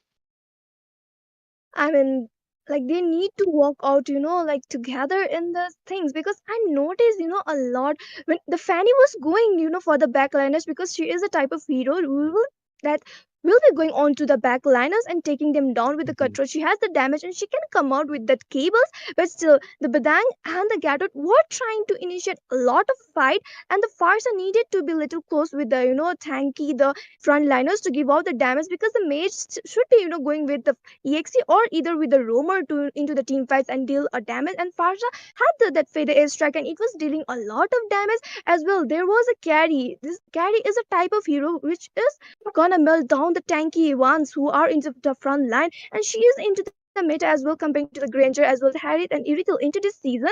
And Carrie was there, and I was thinking Carrie they had onto the team, she will gonna melt down onto the uh, like late phase as well. The carry got the Yeah. damage spike onto the early also. So I was thinking that, and there was Alpha, there was Lucas, and there was a Grog. These like three frontliners were there, and Carrie, if Carrie had a chance, she could have melted down. But whenever I saw the team fights were going on, the Carrie was trying to get that thing, but Carrie was not able to provide that amount of damage. Whenever the team fight was getting in, there was a Badang and there was a Grog always initiating fight, but Carrie was, looking at the position because she need to be play like safe around, but still she was trying to give damage, but she wasn't able to keep with the with the team pace. I kind of feel of that. I completely agree with you. She was able to melt down Lucas and Grok in a matter of seconds. However, they kept going back. It was tough. I believe that it was really tough for the side of Team Step Bros this time around. But then again, I have a real big question for you guys. Okay, according to Pokemon logic, okay, fighting types beat rock types. Apparently, Badang can't defeat Grok. Yo, wait, actually, what the heck? Yo, that was actually neat. I did not think about that at all. Crucifix, what the heck? Where are you Dude, it's getting all of these references from, man? just a random thought that came in my head all of a sudden. But then again, we might be right back for another exciting match where Aaron evolves into Agron. Holy crap! We will be seeing you Let's soon in the go. Vortex of Legends Season 3.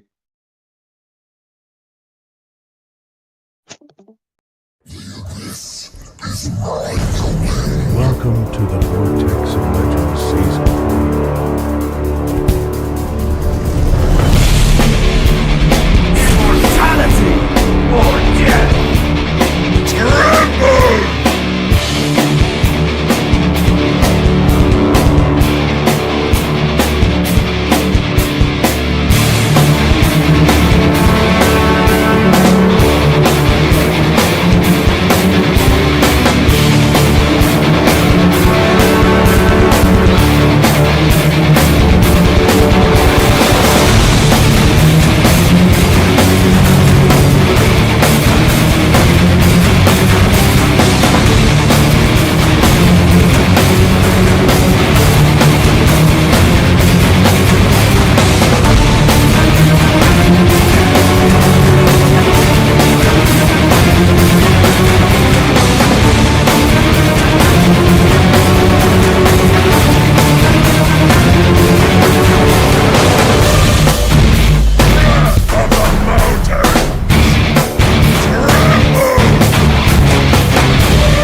Hello, everyone. Welcome back to the Vortex of Legends Season 3 powered by Yama Esports. And today is finally the grand finale between IGN versus Stepbros. Now, we both have seen these two teams go against each other multiple times during the um as- during the during the previous matches, and I am going to be your host today, Numi, and alongside me is going to be Asuya and Peachy as your game casters. So if the casters would like to introduce themselves, please go ahead. Well, first of all, I about the introduction, I know everyone knows us, right? It's us three, and especially today, Numi. I'm so excited to be here because, of course, it is the grand finals, and on top of that, it is three pretty ladies alongside me who with good fortune dawned on me today. That's cute. That's cute. Hello, everyone. This is Peachy here, and we will be the voice of this game today. And as we have already seen the outcomes for the first two games, are you guys excited? Oh my god, I am so excited because we all witnessed how IGN played in the first two matches. Aaron got the MVP, the winning MVP from both on both the matches. And the side of Step Bros, they did really try to do their best, but they gotta give it a bit more than what they are already doing. Don't you think so? Well, I think both of these teams are pretty good. Like, of course, IGN is a pretty well known team, pretty supported and loved by the audience. And at the same time, we are seeing some lineup changes though. And like right now, IGN is on the a bit of an aggro, and I do see some lack of communication between Team Stepbros. But like, it's just two games right now. They definitely have the chance to make a comeback. Agreed. It's a best of seven, and you know that any point of that match, anything can happen. We might be looking at a reverse sweep coming in, or maybe a clean sweep. Now, under the last match, we did see the Granger was into the hands of Aaron. Now, that is definitely a deadly combo to look at. Granger and Aaron really goes hand in hand, and I'm pretty sure Step Bros they will be trying to ban this hero up into this match. Yes, I mean, give it up to everyone. Like Granger, Aaron, the creator on the Granger is totally a menace. Like that combo that he does with Granger, and plus Granger, his Granger is just top tier. But anyways, let's just get right into the draft. The draft has already begun. So, what are your guesses, Asia, on the draft? Well, first of all, I would really like to see like how good Hopeless Retry was on that Fanny. The way she was doing what was needed. The cables were so beautiful, just like Sebastian mentioned before. The dancing Fanny with those cables. So maybe banning out a Fanny could be an option. But then again, there is also the Badang. Even though we did see that he wasn't able to make much impact in those games, but then again, it's I think because of the communication gap which was happening, even though Badang was trying to initiate, there wasn't enough follow up of the AOTG, and especially the zoning which was coming in from Mirio on that Lucas. That was so devastating. So banning out some of these heroes could be a suitable option for them. Definitely. And talking about the Gatut Kacha as well, I really felt that IGN kept it open purposely. They wanted the Gatut Kacha for themselves, but again, they just lost it. But this match, they might be going ahead with these kind of heroes because we know Team IGN, they like to give a good amount of HP, a good amount of, crazy HP into the front lanes, making sure that the front lanes are already bulky and heavy so that the back lines will be protected. This game, we did see the same until the last match, given the fact that Lucas was tanking up a lot of damage with the vengeance did work it out very well. But this game, as we already said, the respect ban should be here. Yes, I mean, look at it. Step Bro is banning out the Phobias and Alpha, the two front laners, uh, which can easily dish out damage. Like Alpha can easily take out the tanks like Phobius. If there is a blinking hero on the side of Step Bros, Phobius is only all Phoebus has to do is spam his ultimate, and then the damage is dealt so much. But from the side of IGN, we can see Zushin as well as Matilda getting banned. Now, I mean, Mathilda ban, I quite understand because the side of Stepbros, they are banning out those EXP laners, those front laners, those tanky front laners. But Stepbros does even have those first pick. So I don't know what they're trying to pick at this point, judging by the fact that they have the first pick. We are already towards the end of the first draft phase, and the picking phase has already begun, and Stepbros will have the first pick. Well, yep. They do have the first pick right now, and the bans. Of course, Zushin being such a powerful mage, right from the level 1, she has the capability of providing a lot of CC, so I do see a really great ban, but then again, so many tanky heroes, so many utility fighters being banned out definitely says something that how impactful the EXP lane is in these games, being the second tank, being the second frontliner for the entire team, and one good zone, one good setup from such heroes can literally make pave the way for the entire team fight which is going to happen. And of course, Hylos, Katod, the same point being proven again and again. These flex picks are so good. Agreed, agreed.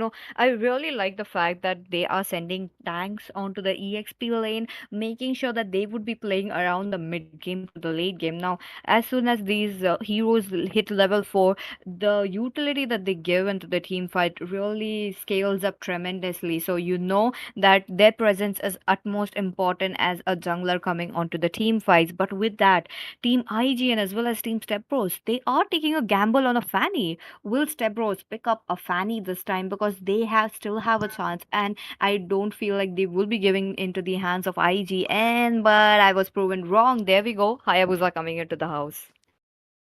That is true. I mean, even I thought that they would pick out the Fanny, but seeing Aaron on Harriet as well as Chosen on the Gatot, Fanny is going to be having a really hard time trying to give damage because Harriet has those continuous blinks and fan can easily counter off Fanny's cable.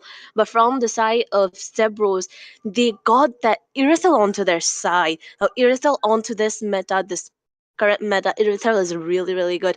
And I think Irithel is a really smart pick, especially if Aaron the creator is on Harith. Harith has intense damage, but Irithel can easily counter out that Harith. But from the side of IGN, to counter out that Irithel, we do see Lucas getting picked right now. Yep, that's true. That's true. Look at that. Yep. And just like we mentioned, the Irithel pick here is like she is one of the top core laners right now, deals a lot of damage, but which the best part about this marksman is the ability to reposition herself continuously during those team fights. And if Lucas is on the vengeance, she can just stop, just recall and stop your, or maybe just aim somewhere else. So yeah, she's pretty hard to catch and scales up pretty well. But at the same time, this matchup against, the Hylas against Harriet, I think Harriet might face some issues because the Hylas will be there trying to zone him away and the HP. Although he does deal out a lot of true damage, but then again, I think Harriet will be facing some problems here because, of course, it will also be our hopeless retreat trying to mark down the Harriet, considering how much scale, how much damage this guy has towards the late game PG. That's true. That's true. Now there is a chance that the Sicilian might come into the play. Now IGN banning up Valentina. That really gives out that they might be picking something of a very CC. Maybe they just don't want, another Katurkacha or another Lucas coming into the play. But as of now, looking at the draft, a lot of meta heroes, a lot of good heroes on top of that have been banned. A little bit of, respect ban to respect, a little bit of respect bans to which looking quite good. But now is where these both teams will be knowing, will be shining because there are still tons of heroes open to me. Yes, that is true. And from the side of IGN, they prioritize those mage bans onto us, that second ban phase. And oh my goodness, Angela getting picked from the side of IGN, and that also Vitch on that I. Oh my goodness, this is going to be an interesting match to cast. I'm so excited for you guys. But if we talk about Step Bros, they banned out that Louis as well as Joy for that for that insane damage. Joy, we all know how Respect's Joy is. I mean, he just goes in without any warning. He takes down the backlaners quick enough. And, I just gotta say, what do you feel about this Angela mid pick? Well, quite surprising. It's been quite some time since maybe it's my first time seeing Witch on the Angela. She is a great, like, not that good of a roamer, but then again, she does have a lot of utilities onto her hand. But again, paired up with a Lucas, paired up with a Harrod, if they're able to make this game towards the late game, I see the opportunity for an immortal Harrod. Maybe because he will be protected so well by the entire team, and of course, the entire right now the draft just shows that the cards lay definitely in the hands of this Harrod. He is the focal point. Just make him farm, provide him the zone, provide him the gold, and he will be destroying the entire team. Just the enemy, but then just to counter it out, Peter, just look at the Kaja pick coming in. Okay, okay. Pushing Kaja into the Rome position. It does work it out very, very well. But wait a minute. Respect is actually going in for a Khalid Rome? Or is it. Wait a minute. Yes, is. No, wait, not a Khalid Rome. It is a Khalid jungler. What is I IGN mean, cooking? I gotta give it up. IGN is trying their best to protect Aaron, the creator, the Harith from the Hayabusa, Irithel, and all those counter heroes that can easily counter out that Harith. But seeing Respect Khalid on Retribution, I mean, we don't get to see that often. Like, we don't see that anywhere in the tournament. So this game 3 is going to be really, really exciting. Khalid, jungler, Angela mid, Mirio on that Lucas, EXP, Aaron the creator, Harriet on that gold, and chosen on that Gatot, but I think it is going to be Lucas onto that gold side. Sorry, onto that jungling side. But we are already onto the land of dawn. So Asuya and Peachy, please go ahead and cast this amazing match.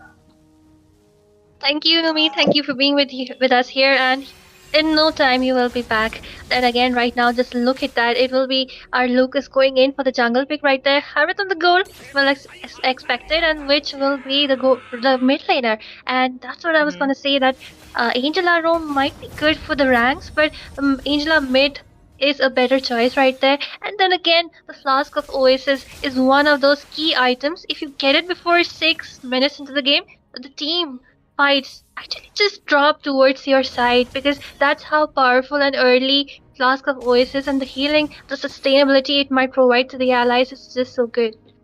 Oh, that's true. That's true. Team IGN really cooked up a very good draft this time. They did make sure that they had one. Oh, wait a minute. Hopeless Retry looking already level 4, while Respect is also at the same level. Coming back to my point, Team IGN really made sure in their mind that there will be some magic damage coming in. And as we already know, Team IGN, they love to play around that mid game to the late game. Early game, they try to play it slow. They will be definitely playing it very slow as of now. Look at that Mirio into the pushes, giving up vision, and they are rotating. Well, yeah, I do see a potential team fight right there. Look at the taunts and stun coming on to the Hopeless Retreat. The Wiki Shadow has popped up, but then again, the Revitalize and the tankiness isn't enough to dish out a lot of damage. Khalid farming up, Oh. healing up, and the first blood will be Hiroshi, who tries to sustain, but will not be enough. And with this, the first blood taken away by IG, and the aggro is so impressive. The early game is so strong, the turtle might even be easy for them, but then this is our Stepbros starting it. Lucas just decides to go off for now because Khalid isn't there either. And Mm-hmm. Pichi, one thing which I really, but never mind that. Look at the AOTG dropping down, the turtle taken away by Hopeless Retry, and the Court Shadow will be just used up as a way of escape. And with that, a pretty fair of trade offs happening left and right. Agreed, agreed. The retribution wasn't hopeless after all. He did get a turtle into their hands, and talking about the same, the goal difference is stacking up as of now. Taking the first turtle for your team really sets off a good note, making sure that you take away that little goal lead that you start making in. But onto the other hand, it is onto the mid lane, a little bit of formation coming in, 3 man. I'm pretty sure Team IGN will be looking at the bot lane trying to make sure that the Aaron will be farming up as much as possible because he will be the most crucial member coming into the team fight as soon as around the mid game, the 8th to the 10th minute. But as of now, a little bit of slow game. Well, yeah, and at the same time, Hayabusa is one of those heroes who really wants a snowball, and if he's able to get that, he is kind of unstoppable. But I see what IGN has done. They have taken so many tanky heroes so that Hopeless Retreat doesn't manage to get that snowball because, of course, one of the weakness of Hayabusa, especially in the early, is a lot of tanky heroes because he cannot capitalize on those skills. Especially, he really needs the Sky Piercer before he can actually start dishing out that last hit damage right there. But just look at them trying to go gank up towards the gold lane, but there's a lot of time being wasted there though, as her Hylos just rotating from the top lane. Both the EXP laners pretty good with the rotations, cutting the lane, trying to support the team fights. That's what's supposed to be done. Mm-hmm. Agreed, agreed. They really give a thought on to the Angela as well, making sure that the Gatutkacha will be there to actually help with the lanes, because Angela a pretty slow minion killer. She needs a little bit of help coming in, but at the same time she is also farming up. The total will be up very very soon. Another crucial total. Now Stepbros, even the last match, they get every single thing into their hand. The turret, the turtle, the lodge, but oh wait a minute, Zaushin in a very bad position as of now. Look at that Hiroshi with the ring of punishment. It will be Mirio who tried to go in. The hard guard is on standby as of now, and I'm pretty sure it will be the Lucas who will be needing the most rather than the other members. But Ilu, on to the other hand, waiting for the divine judgment.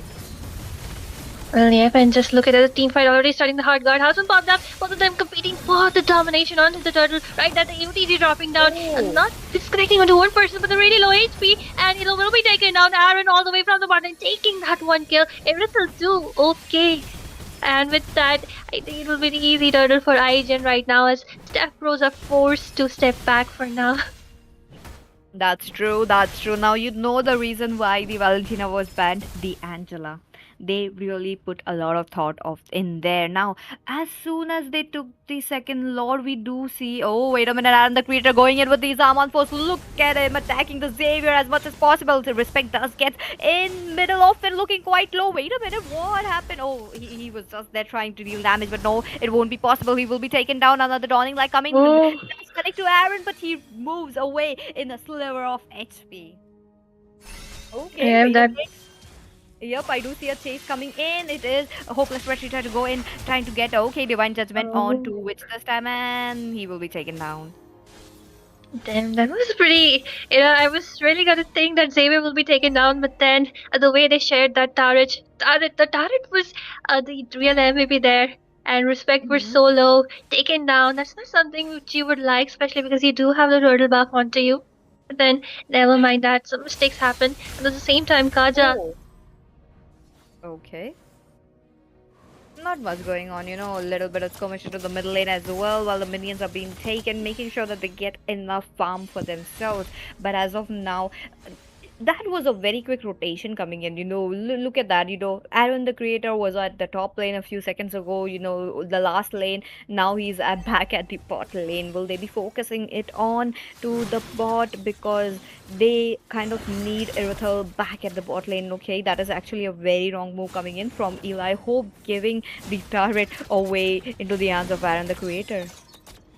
Well, yep, and at the same time, they weren't even able to trade it off with anything as Mayor stands tall, the turret stands tall. Look at the enhanced basic attack, dishing out some damage, revitalize along with King's Pathway. Has some soft up Hiroshi taking a lot of, soaking up a lot of damage right there, and the turret and everything still stands. Respect, the hard card is popping up, the beast is there trying to take them down, but then they will just be disengaging, but at the same time, our Stepbros losing out on the macro as the tier 1 from the bot lane has been traded off pretty safely now. Aaron has, the freedom of movement, he has the freedom of rotations. That's true, that's true. And talking about that, Respect will be the one taking down the turtle. Look at this, you know. Oh, wait a minute. Bot lane, I know the shadow's coming in, but he hasn't spotted the Aaron, the creator, trying to give a push. Okay, he goes in. But onto the other hand, the top lane, turret is taken down. Hopeless Retry looking quite low. Pops the Ruigi shadow kill, and it Oh, with right on time. Coming up with the hard cut, saving, and there's no way Hopeless Retry is running away from that. He will be taken down, but onto the mid lane as well. Respect was there to take down the mid lane. The bot lane, the top lane has been taken, and well, this is looking not good. But Eli Hope, onto the other hand, the heavy crossbow coming into play along with the divine judgment onto Zhao Zhen. He popped the winter crown, trying to survive it, but no. Hiroshi will be the one taking down the AOG. Pops in the right time, and immobilize coming in from Xavier this time, but no, it is Respect going in a little quite late with the sacred beast. Well, that was an impressive team fight, and with that, Shosun will be taken out. But then again, right now, our IGN does definitely have the 3K goal lead onto their hands. The macro, as the tier ones from all the three lanes have been taken out, so yeah, they're doing a good job for now. At the same time, that was a pretty good move from Aaron right there, waiting for Hayabusa to just, the CD of his shadows to go away, then just go on to him. And of course, Angela, she already has the flash, she already has fleeting time, so the uptime of the ultimate will be pretty short. And before engaging, especially solo, Stepbros need to make sure that maybe the resources have been baited out, because Angela is definitely being the angel, the safe guardian for them. Agreed, agreed. Again, I do see the hard cut coming up, but Miri onto the other hand. Oh, wait a minute. Eli Hope looking quite low. Sacred Beast along with the hard cut coming into the play. Eli Hope trying to run away. That glorious pathway did slow them down, but she is quite in a bad position. But Zaujin, onto the other hand, he will be taken off the map already. What is going on? Well, Irithel, that was kind of a mistake. They should wait out for maybe the tanks. And with that, just look at the damage right now onto the hands of Aaron. I think he has a lot of gold right now. Like, maybe we'll be getting his holy crystal soon enough. And with that, another tier. Like, the turret almost been taken down.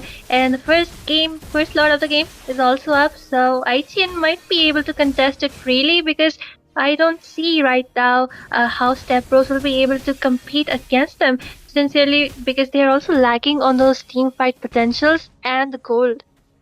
Agreed. You know, there's no river area presence coming in from the side of Team Step Bros. They need to make sure they get the split push as much as possible, because their split push does rely on Hayabusa as of now. While the Lord has been taken, I did see Hayabusa coming in a little bit, you know, but he wasn't able to get as much as he could. But on to the other things, Team IGN, with the goal lead that they are in as of now, it is really shooting up. The Lord spawning as well. Look at that on from the top lanes. Now, there's two scenarios to this Lord coming in. You know, one, they try to take the Lord before it hits any turrets, you know, making sure that the inhibitors will be safe. And when they make sure that the inhibitors are safe, they will be having another shot at it. But Team Step Bros, they need to make sure they get the Irothel farmed up as much as possible. Well, yeah, because we do see how well Aaron is farmed up. Irithel, meanwhile, is kind of lagging behind as compared to the gold laner. So, at Mm-hmm. the same time, they do have the Xavier, though, which has the late game potential. And if That's Step true. Bros are able to contend and take this game towards the late, they might see some hope, because right now the core lead as well as the level difference is too much for them to contend. Oh, that's true. AOG dropping in. Look at that. It does connect to the Xavier, but no, Ilu looking quite low. Will be taken off, even though he did pop the Divine Judgment. Double kill picked up by the Aaron, the creator. The Zaman was really helping it. A triple kill. Look at that. Will it be a maniac? No, because they are quite low. The Lord already marching into the base. Oh no, the Crystal. It is looking quite low and will be taken off. One Lord was enough for the Crystal. Team IGN, they swept the game away. Oh my god, just 10 minutes.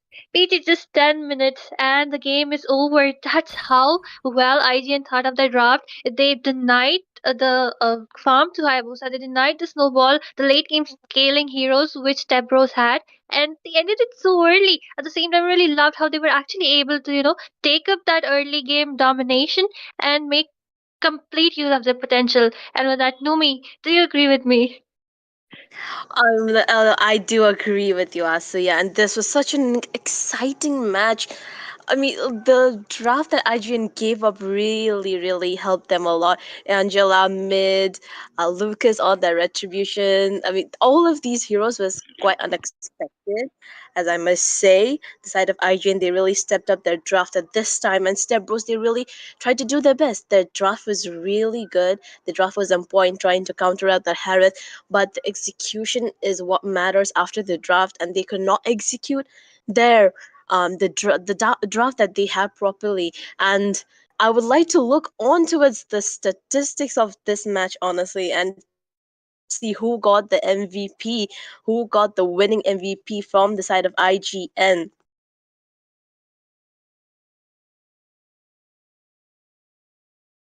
And there we go. Once again, Aaron the creator takes up the MVP with zero deaths counted, 403. This is looking quite great. Last game he was the MVP. This game he's also the MVP. Now team IGN are one step closer getting to the victory, the crown that Vortex of Legend have prepared for them. Well, Yes, yeah. and that Aaron, the creator, got the MVP again. 403 KDA, damage taken 14%. I mean, that's a pretty good one. And team fight participants 78%. I mean, I just gotta say, Aaron, the creator on the Harith, is totally dominating. Even on that first game, he got that Harith MVP. Second game, Granger MVP. And on the third game, Harith MVP again. You just gotta narrow down the goal laner heroes for Aaron so that he cannot snowball. Well, yep, and that exactly shows that how the entire team of IGN actually see the potential. They have so much trust into the core laner that they're able to take non-damage, heroes. They do not need anything. Just go all support, go all tanky heroes, and they'll believe that Aaron will be the one who will be finishing the job of the damage dealer. Just give him enough space, and yes, of course, he shows the results.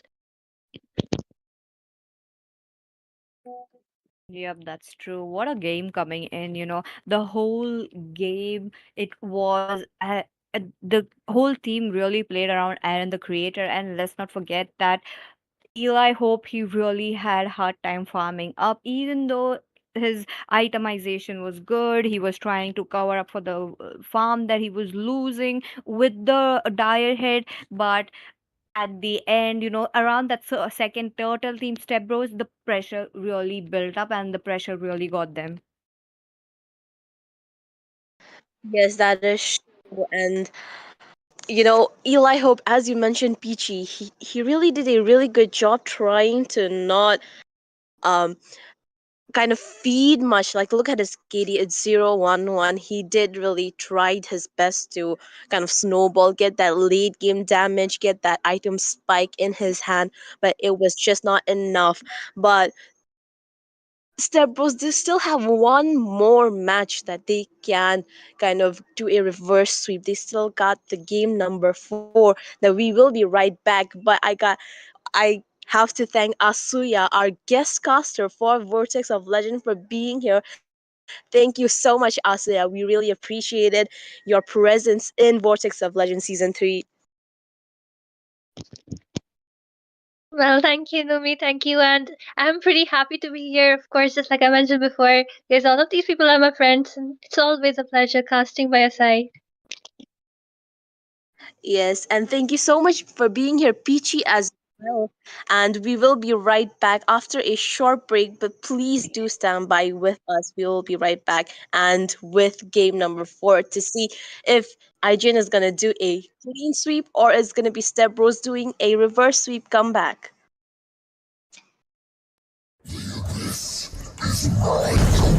Welcome to the Vortex of Legends season.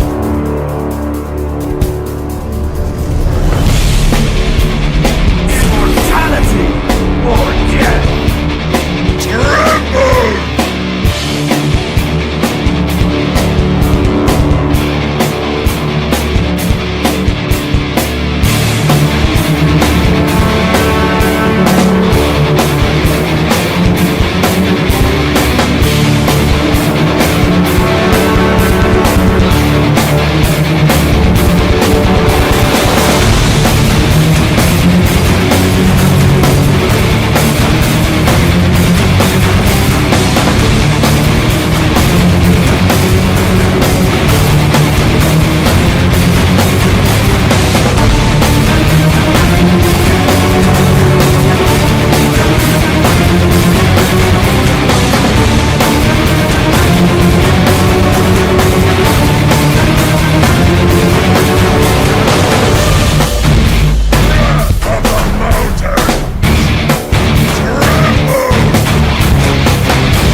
to the Vortex of Legends season.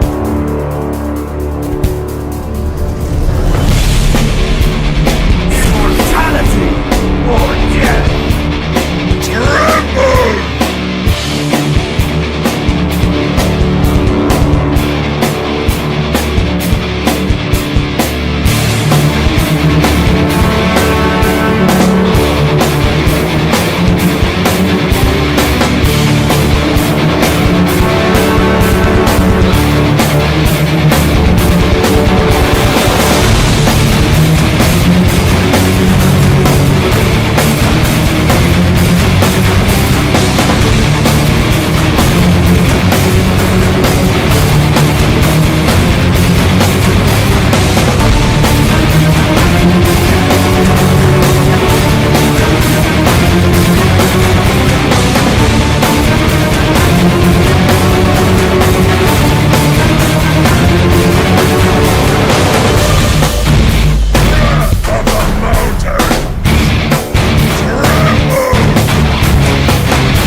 Welcome to the Vortex of Legends season.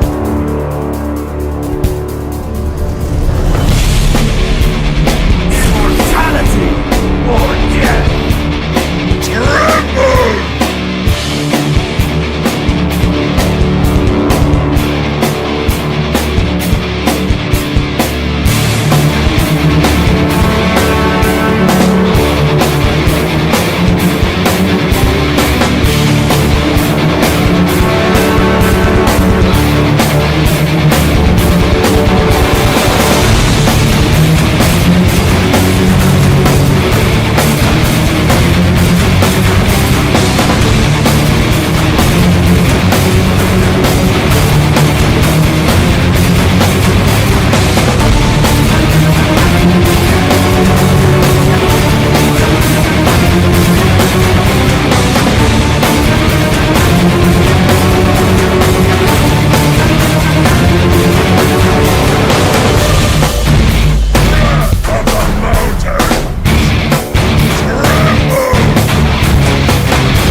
Welcome to the Vortex of Legends season.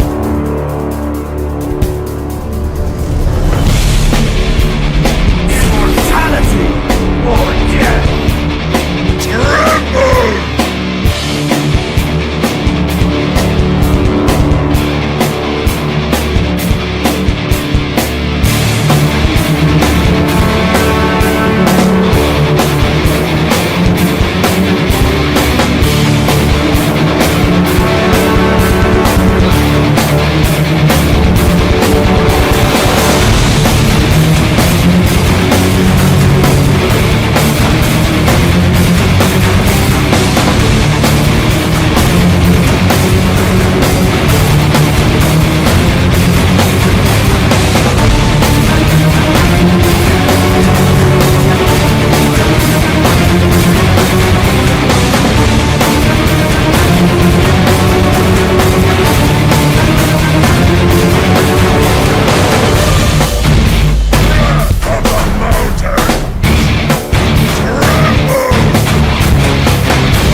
नमस्कार मेरे प्रिय मित्रों, देवियों, सज्जनों, सखियों, मित्रों, भाई बहनों।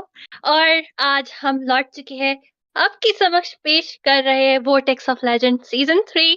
और आज आपकी होस्ट मैं आसुया, मेरे साथ है एसएम और मेको। सो एसएम, कैसा लग रहा है आपको आज, क्योंकि ये चौथा मैच है और एक आखिरी मैच हो सकता है क्योंकि आईजीएन के पास अभी 3-0 लीड पे है।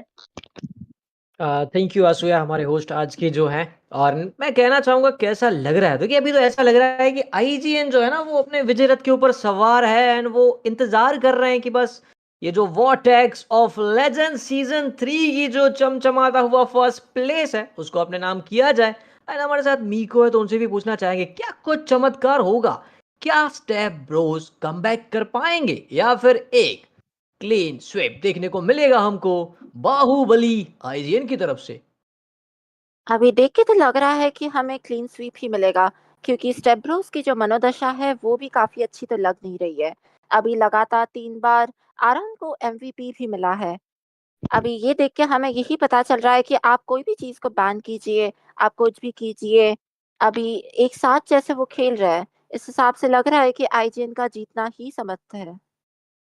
आईजीएन जो बिल्कुल। और हमने देखा कि लास्ट गेम में हमारे जो होस्ट हैं वो भी देख रहे थे, तो उनके हिसाब से क्या लग रहा है कि स्टेप ब्रोस जो है वो कहाँ पे थोड़ा सा खड़खड़ा रहे हैं, कहाँ पे उनकी जो गाड़ी है ना वो लड़खड़ा जा रही है।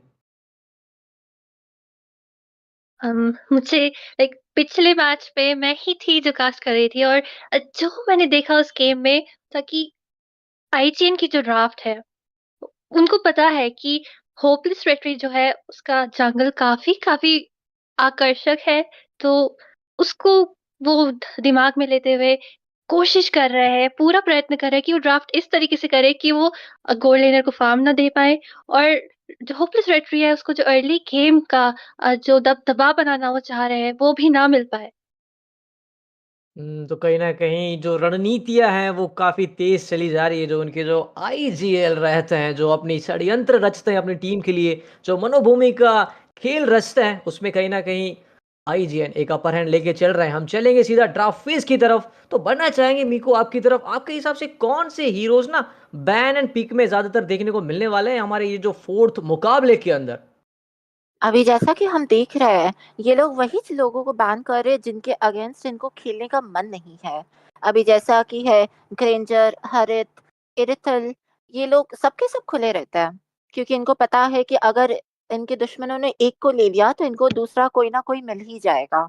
तो अभी ये लोग जुशन, हिल्डा, फैनी ऐसे लोगों को निकाल रहे जो कि इनके लिए काफी समस्या खड़ी कर सकते हैं।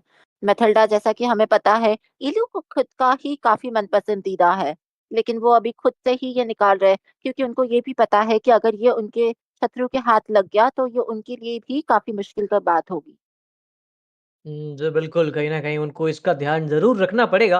लेकिन अब हम देखें अक्सर आप ना ग्रेंजर के बारे में बात करते रहते हैं, सिसिलियन के बारे में बात करते रहते हैं। तो क्या लगता है कि अभी 2 बैन आने भी बाकी है, तो वो 2 बैन में से एक हो सकते हैं या तो फिर वो फर्स्ट पिक की प्रायोरिटी के लिए जाना चाहेंगे उसके साथ? मेरे हिसाब से तो ना वो बैन होगा ना वो फर्स्ट पिक होगा। वो खुला भी रहेगा एंड लोग उसके बारे में भूल भी जाएंगे। कहीं न कहीं एक नई स्ट्रैटेजीज़ बनाते हुए नज़र आएँगे, तो कहीं न कहीं अब जो भी डू और डाई की सिचुएशन है, वो निकल के आती है स्टेप ब्रोस के लिए। आईजीएन वो तैयार है, वो यहाँ पे 3 अंक अर्जित कर चुके हैं, चौथा अंक उनको चाहिए, चौथा अंक मिल जाएगा तो ये जो वॉर्टेक्स लेजेंड्स का जो खिताब है, वो अपने नाम करते हुए दिख जाएँगे, तो एक जीत दूर है और यहाँ पे एक कमबैक के लिए अपना जो अंक खोलना चाहते हैं स्टेप ब्रोस, यहाँ पे गटुट को चलिए बैन कर दिया गया, एक्सपी लेन में काफ़ी परेशान करते हैं उसकी वजह से। चलते हैं वापस बिकू की तरफ, अगला बैन कौन-सा हो सकता है और फर्स्ट पिक आपके हिसाब से कौन-सा बेस्ट रह सकता है? जैसा कि आप देख सकते हैं फोफियस को निकाल दिया है। मेरे ख्याल से ये बादाम के लिए जा सकते हैं। अभी जैसे कि मैं बता रही थी ग्रेंजर खुला है लेकिन वो नहीं गए।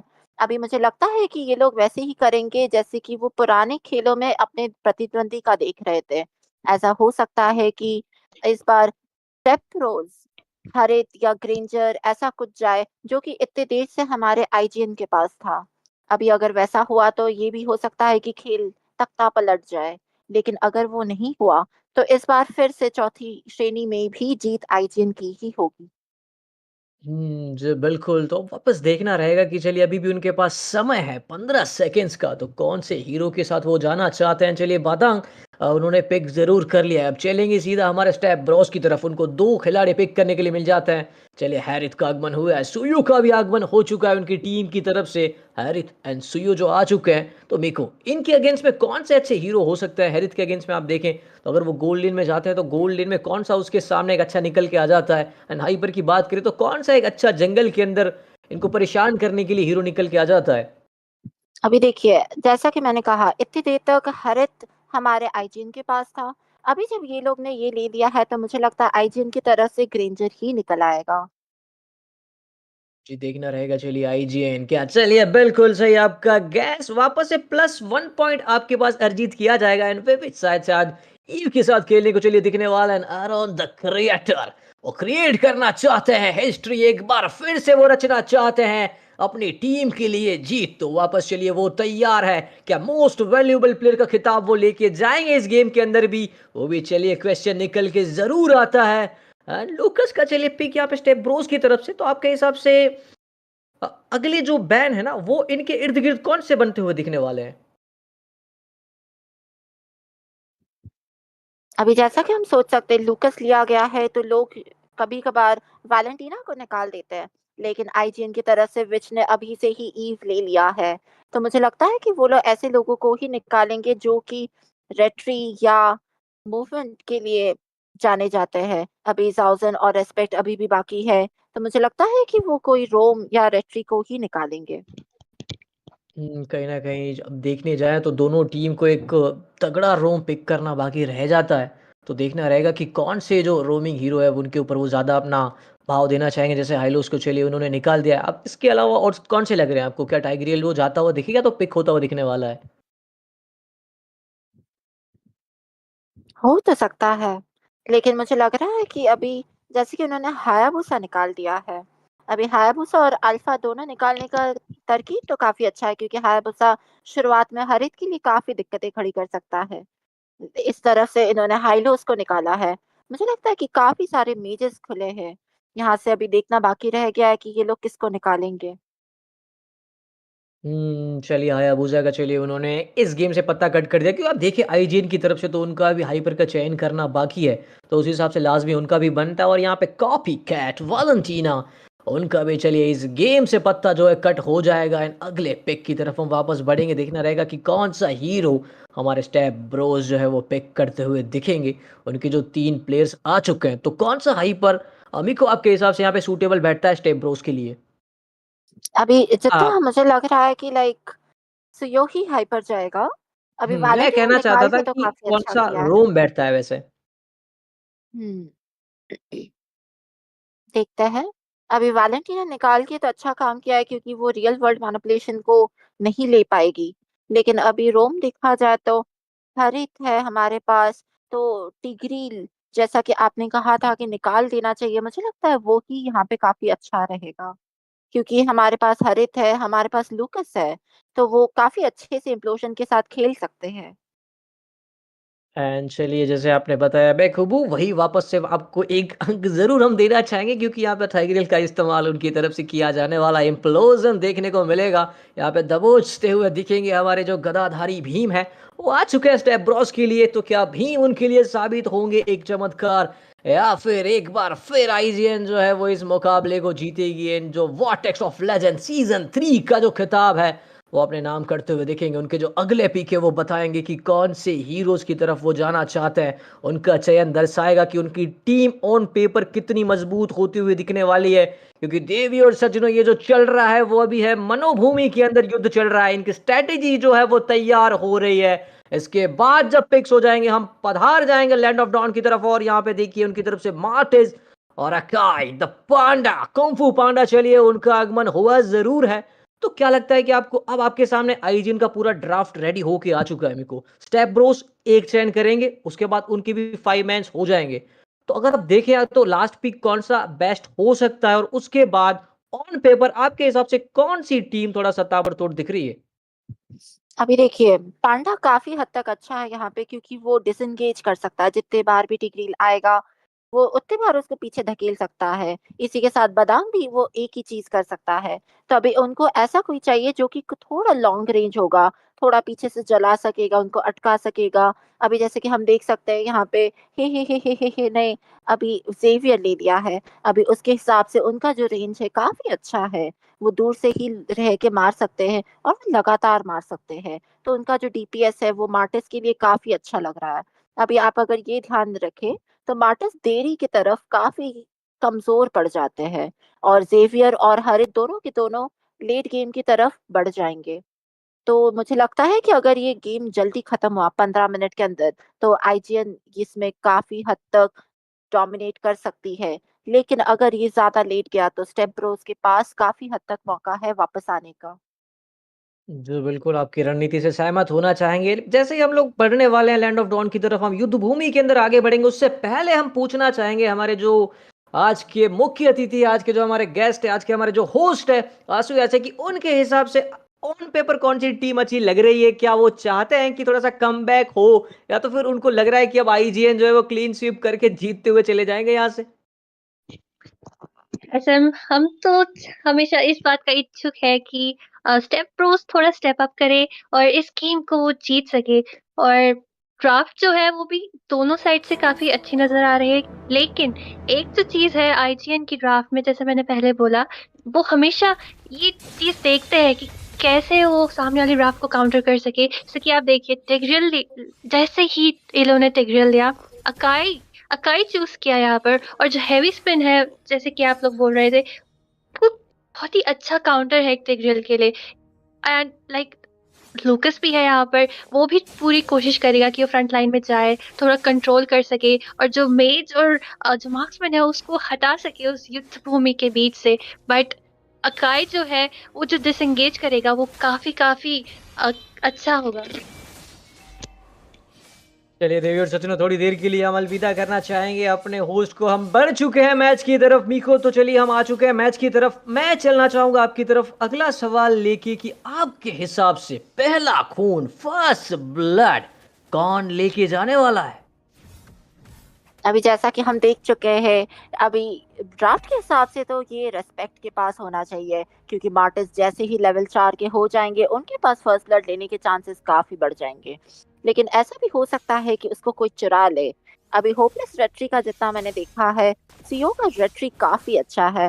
मुझे लगता है कि पहला टर्टल शायद से वो चुराएंगे, लेकिन पहला खून मैं अभी भी कहूंगी कि मार्टिस के पास ही जाने के चांसेस सबसे ज़्यादा है। बिल्कुल, तो आपका प्रेडिक्शन मार्टिस की तरफ जाना चाहेगा, लेकिन चलिए स्टेप ब्रॉस, उनको वो कमबैक चाहिए, डू और डाई, अपने वर्चस्व के लिए, अपने परिस्थितियों के लिए, अपने चलिए आन बान शान के लिए, वो एक पॉइंट अर्जित करने के लिए, लड़ने के लिए वो तैयार है। दूसरी तरफ टीम आईजीएन वो तैयार है वॉर्टेक्स ऑफ लेजेंड सीजन 3 का खिताब अपने नाम करने के लिए। पहला खून, फर्स्ट ब्लड, उसका रहेगा अभी भी इंतजार। टर्टल कछुए महाराज का आगमन हो चुका है युद्ध भूमि के अंदर, एंड ऑफ डॉन में वो भी आ चुके हैं। उनके इर्द गिर्द फाइट होते हुए होपलेस रेट्री वो फाइट करना चाहते हैं। क्या वो उनकी रेट्री कुछ होप ला पाएगी? लेकिन उनको पीछे हटना पड़ेगा। हैवी स्पिन का इस्तेमाल काफी बेहतरीन तरीके से। रिस्पेक्ट को चाहिए रिस्पेक्ट, वो निकाल के जाएंगे फर्स्ट ब्लड। और उसके साथ चलिए खून के बदले खून, कील के बदले कील, लेकिन बदला लिया गया है दूसरी तरफ से भी। अकाई जूजैन वो भी किल निकालने में कामयाब होंगे, विविच वो भी किल निकालने के अंदर कामयाब हो जाएंगे। इसी के साथ 3-1 का स्कोर हो चुका है। मीको वापस से आप +1 पॉइंट लेके जाते हैं एक बार फिर से बेहतरीन प्रेडिक्शन के लिए। अभी जैसा कि हमने देखा किल तो उनको मिल गया, लेकिन साथ ही साथ उन्होंने अपना खुद का भी किल दे दिया। अभी ये सवाल है कि क्या ये सच में अच्छा हुआ, लेकिन उसी हिसाब से आप देख सकते हैं मीरी और बदांग फ्लिकर मार के आगे जाके किल लेने की कोशिश किए, बट वो किल चुरा ले गई ईव पीछे से। अभी क्या आपको लगता है कि ईव ने जो किल चुराया है और ये फ्लिकर का जो कूल डाउन है, जैसा कि हम देख सकते हैं हिरोशी और मीरियो में लड़ाई चल रही है ऊपर की मार्ग में, जी मुझे लगता है कि इसमें थोड़ा सा मीरियो को पीछे रहना पड़ेगा, क्योंकि उनका बैटल स्पेल अभी कूल डाउन में है। नीचे की तरफ देखा जाए तो दोनों ही काफी अच्छा खेल रहे हैं। आरॉन ने मिनियंस को रोक के रखा है। वहां पे बिल्ली की हालत काफी खराब है, क्योंकि बिल्ली को पता है कि नक्शे पे ज्यादा लोग दिख नहीं रहे, उनको सेफ खेलना पड़ेगा। जी बिल्कुल, कहीं ना कहीं उनको सावचेत तो जरूर रहना पड़ेगा, लेकिन क्या यहाँ पे फाइट वो लेना चाहेंगे? जी नहीं, उनको पता है कि इस समय पे यहाँ पे थोड़ा सा स्कीप करना, थोड़ा सा पीछे रह के खेलना जरूरी है। तो चलिए सही उपयोग करते हुए, लेकिन एक बार फिर क्या यहाँ पे हैवी स्पिन का शिकार हुए हैं? जी हाँ, इस बार फंसे हैं हीरोसी, इस बार किल निकला है वापस से रिस्पेक्ट ने। 2-1 की स्कोर लाइन पे खेल रहे हैं, लेकिन चलिए दूसरी साइड जेवियर वो तैनात है, वो डिफेंस करना चाहते हैं। मिनियंस वेव को रोकने के लिए कामयाबी उनको मिल जरूर जाएगी, ज्यादा कुछ दिक्कत होगी नहीं। लेकिन दूसरी तरफ मेरियो के लिए थोड़ा सा एक अच्छे संकेत है कि वो जितना हो सके चलिए जो गोल्ड है उसको चुराने की कोशिश करे।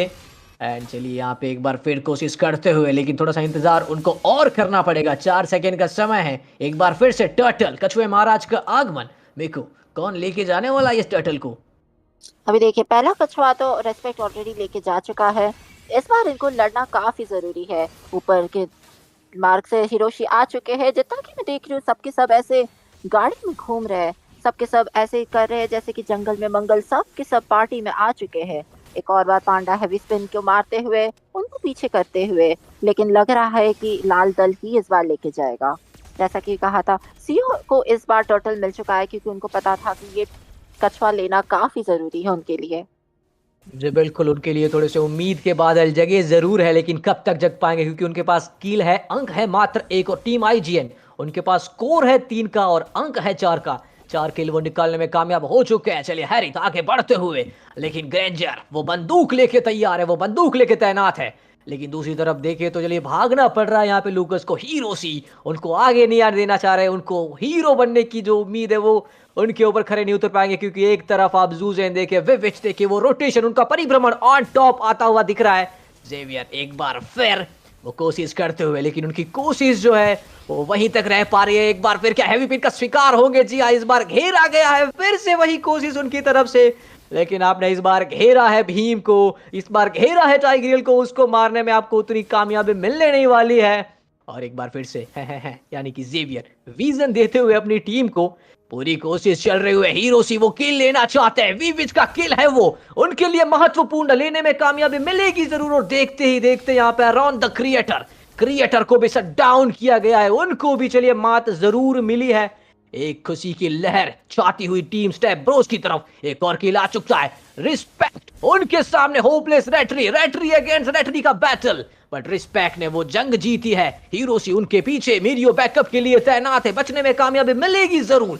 एक नंबर गेम प्ले इनकी तरफ से, एक नंबर परिभ्रमण इनकी तरफ से। मीरियो द सेवियर निकल के आते हुए यहाँ पे अपने दोस्त के लिए हीरोसी का किल निकालने में भी कामयाबी मिली है उनको आसानी के साथ। वापस 15 सेकंड्स में आएगा टर्टल। क्या इस बार 1-1 का स्कोर हो चुका है मीको? वैसे तो आपके हिसाब से अब कौन सी टीम टर्टल लेके जा सकती है?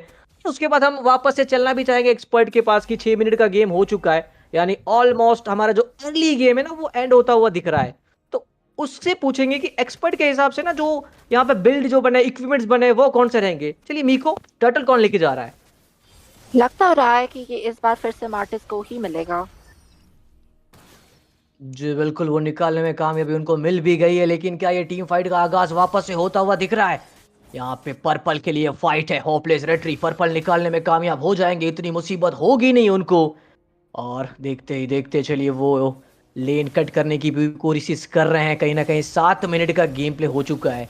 तो क्या लगता है हमारे जो एक्सपर्ट हमारे साथ आसूया है, लेकिन उनके पे के रिस्पेक्ट, ये गलती कर बैठे आप। हीरोसी तैनात थे, हीरोसी ने उनको पकड़ा, उनका परिभ्रमण जो है वो पकड़ा गया एंड वो फंसते हुए दिखे हैं। स्कोर है 6-4 का। चलते हैं सीधा एक्सपर्ट के पास। एक्सपर्ट, क्या लगता है आपको कि इस गेम के अंदर अभी भी उम्मीद, अभी भी चमत्कार बाकी है? क्योंकि आप फाइट देखे कमाल के चल रहे हैं, तो कौन सी टीम आपके हिसाब से थोड़ा सा अच्छा गेम प्ले अभी के लिए दिखा रही है?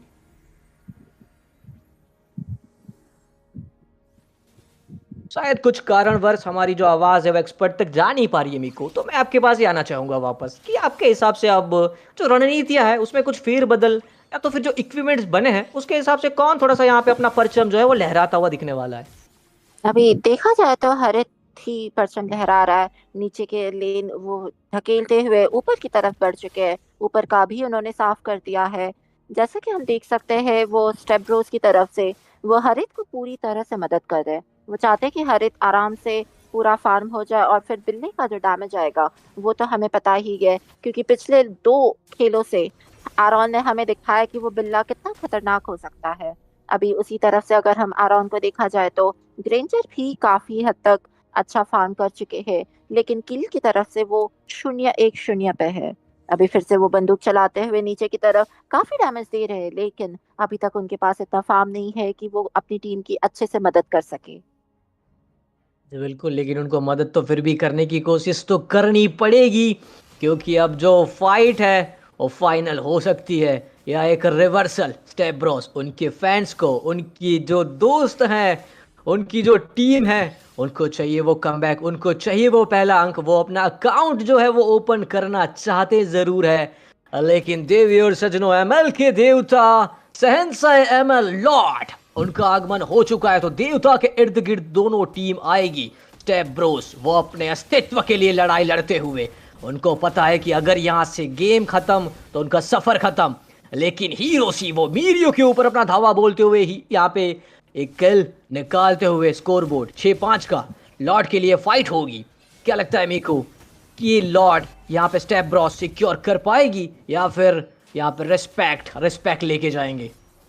अभी जैसा कि हम देख सकते हैं पांडे ने अभी से ही हैवी स्पिन मार दिया है, तो लग तो रहा है कि स्टेप्रोस को ही मिल जाएगा। स्टेप ब्रोस चलिए लेकिन लेके जा भी चुके हैं आसानी के साथ लॉर्ड। तो ये शहंशाह को लॉर्ड के बिल्ले साथ, ने मारा। जी बिल्कुल, तो इस लॉर्ड के साथ आपके हिसाब से कितने टावर्स वो निकालने में कामयाब हो पाएंगे? अभी जैसा कि हम देख सकते हैं ये 8 मिनट वाले शहंशाह है और मध्य मार्ग में तीनों के तीनों टरेट बचे हैं। ऊपर से जैसे कि खेल चल रहा है हमने देखा कि बिल्ला भी मर गया है, तो फिर लग तो नहीं रहा ज्यादा कुछ कर पाएंगे। ऊपर के मार्ग के देखा जाए तो वो द्वितीय टरेट निकाल देंगे। मध्य मार्ग से बाहर वाला टरेट भी जाएगा, मुझे लग तो नहीं रहा। नीचे का भी मुझे तो लगता है सिर्फ एक ही टरेट जाएगा शायद से, वो भी अगर वो लॉर्ड की तरफ कुछ करे तो। क्योंकि कहीं ना कहीं उन्होंने गलती वो कर दी है कि उन्होंने अपने दो जो जाबाज हीरो है जो जंग में लड़ने के लिए तैयार है हो एन वो चलिए निकल चुके हैं, तो मुसीबत आएगी जरूर। लेकिन हीरो सी वो तैनात है, एरोन द क्रिएटर, वो क्रिएट करना चाहते हैं अपनी हिस्ट्री एक बार फिर से। लेकिन चलिए यहाँ पे बॉटम लेन का टावर जो है वो निकालने में उनको ज़्यादा दिक्कत होगी नहीं, तो टावर आसानी के साथ उनको मिल जाएगा। कहीं ना कहीं जितने टावर वो ज़्यादा निकालेंगे उनको पता है उनको उतना फ़ायदा होगा। लेकिन रिस्पेक्ट, टावर के बदले टावर उन्होंने निकाल लिया। चलिए टॉप लेन से, ऊपरी लेन से एक टावर। रिस्पेक्ट अपनी टीम को रिस्पेक्ट दिलाना चाहते हैं। जूजैन वो अभी भी तैनात है 0 डेथ के साथ। तो क्या लगता है सुया कि वो 0 डेथ के साथ ही सरवाइव कर जाएंगे या फिर एक चमत्कार को नमस्कार? मुझे लगता है कि जिस हिसाब से गेम चल रहा है और जो इनिशिएशंस आ रहे हैं दोनों साइड से, चोजन काफी अच्छा प्रदर्शन दे रहे हैं। मुझे नहीं लगता कि वो, ऐसा तो हो नहीं सकता कि एक टैंक होते हुए कि उनकी एक भी डेथ ना हो। अगर यदि ऐसा हुआ तो मैं तो काफी इम्प्रेस हो जाऊंगी।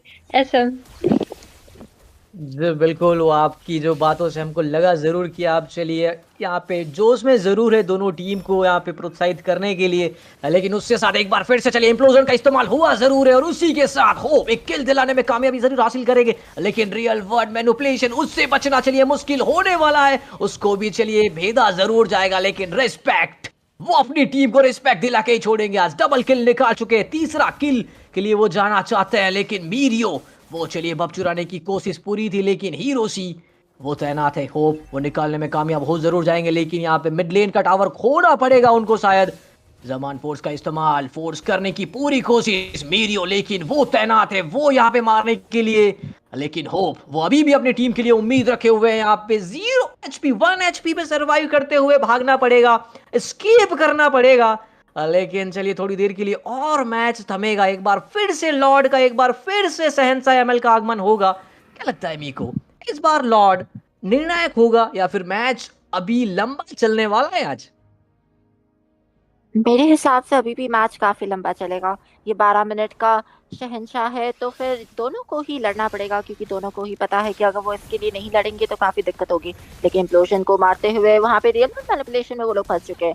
हैवी फिन फिर से आकाई दो लोगों पे मार रहे हैं। जितना कि हम देख सकते हैं कि बंदूक से डैमेज आते हुए आरॉन काफी डैमेज दे रहे हैं और उनको भगाने की कोशिश कर रहे हैं। यहाँ पे रेस्पेक्ट पहुंच चुके हैं और शहंशाह एमएल को मारना शुरू कर चुके हैं। लगता रहा है कि ये नीले दल को मिल जाएगा लेकिन अगर लाल दल ने कुछ नहीं किया अभी तो ये शहंशाह उनके लिए काफी हानिकारक साबित हो सकता है। वहां पे बिल्ला भी आ चुका है। आप देख सकते हैं कि काफी हद तक वो लोग जंग छेड़ने की कोशिश कर रहे हैं। जी हाँ, बिल्कुल उसी के साथ रिस्पेक्ट जो है इस बार लॉर्ड को दिलाने में अपनी टीम को कामयाबी जरूर कर लेंगे लेकिन उनको खामियाजी भुगतनी पड़ेगी अपनी मृत्यु के साथ।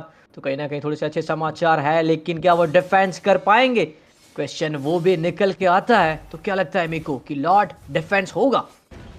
देखिए अभी वो खुद बिछड़ गए अपनी टीम से तो फिर ये थोड़ी सी दिक्कत की बात है क्योंकि दुश्मन के पांचों सैनिक तैनात हैं। अभी जैसे कि हम देख सकते हैं वो पांचों अपने मिनियंस के साथ कुछ हद तक कोशिश कर रहे हैं कि वो थोड़ा सा बरकरार रहे, कुछ टावर्स निकाल दे। जैसे कि हम देख सकते हैं ऊपर का टावर उन्होंने निकाल दिया है। एक और बार फिर से फ्लिकर मार के बदांग अंदर घुसते हुए मीडियो ने काफी अच्छे से इनिशिएट किया है लेकिन वहां पे वो फंस गए हैं क्योंकि जेवियर ने उनको वहां पे अटका दिया है। एक और बार फिर से हैवी स्पिन आ चुका है और हम जैसे कि देख सकते हैं जिस काम के लिए पांडा को लिया गया था, पांडा हर बार जितनी बार भी कोई उनके मुंह पे चढ़ता है हर बार आके उनको पीछे धकेल देते हैं। ये बिल्कुल हैवी स्पिन का इस्तेमाल अपनी टीम के लिए हैवी गेम प्ले दिलाते हुए दिख रहे हैं। लॉर्ड आगे बढ़ते हुए आईजीएन का विजय रथ जो है वो आगे लेके जाते हुए। स्टेब्रोस उनके लिए अभी भी उम्मीद के बादल जगे जरूर हुए हैं। उनको पता है कि ये लॉर्ड को डिफेंस करना उनके लिए कितना जरूरी है लेकिन रिस्पेक्ट ने होपलेस रेट्री को डाउन करके उनका जो होप है, स्टेब्रोस का होप है, उसको धराशायी जरूर किया है।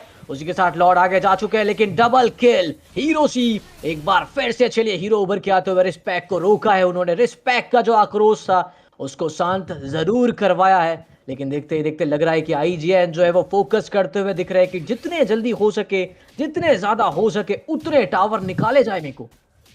बिल्कुल, क्योंकि उनको पता है कि उनके लिए क्या ज़रूरी है। अभी जैसा कि हम देख सकते हैं वो चाहते हैं कि इस गेम को जल्दी से जल्दी ख़त्म किया जाए क्योंकि उनको ये भी पता है 15 मिनट का मार्क हो चुका है और धीरे-धीरे अभी मार्टिस कमज़ोर पड़ता जाएगा जबकि वो बिल्ला और तेज़ होते जाएगा, वो और फुर्तीला होते जाएगा और इधर-उधर कूदता जाएगा। अभी जैसा कि हम देख सकते हैं अभी काफ़ी टाइम है एक और शहंशाह को आने में, तो वो चाहते हैं कि दुश्मन की जंगल से जितना हो सके चीज़ें वो चुरा सके, जितना हो सके उनका खाना ले सके और अपना सोना बढ़ा सके। जी हाँ, बिल्कुल उनको अपने स्वर्ण मुद्रिकाओं पे भी ध्यान ज़रूर देना पड़ेगा लेकिन जैसे कि आपने बताया कि जैसे-जैसे ये गेम एंड गेम की तरफ बढ़ेगा वैसे-वैसे मार्टिस रिस्पेक्ट का जो वर्चस्व है वो कम होता हुआ दिखेगा। उसके लिए भली-भांति यहाँ पे वाकिफ़ होंगी ज़रूर टीम आईजीएन क्योंकि इतना एक्सपीरियंस लेके चलते हैं। क्योंकि आप देखें ग्रैंड फिनाले जो फाइट होती है वो होती है बाहुबली के सामने बाहुबली वाली। तो यहाँ पे अपना जो वर्चस्व दिखाने के लिए दोनों दल के बाहुबली तैनात है। आईजीएन जूजैन अपनी टीम को विजन देने के लिए एक एक एम्बुश चेक करते हुए इस बार तीसरी बार शहंशाह एमएल लॉर्ड देवता का आगमन होने वाला है। पहला लॉर्ड लिया था यहाँ पे स्टेब्रोस ने, दूसरा लॉर्ड सिक्योर किया टीम आईजीएन ने, थर्ड लॉर्ड क्या स्टेब्रोस सिक्योर कर पाएंगे?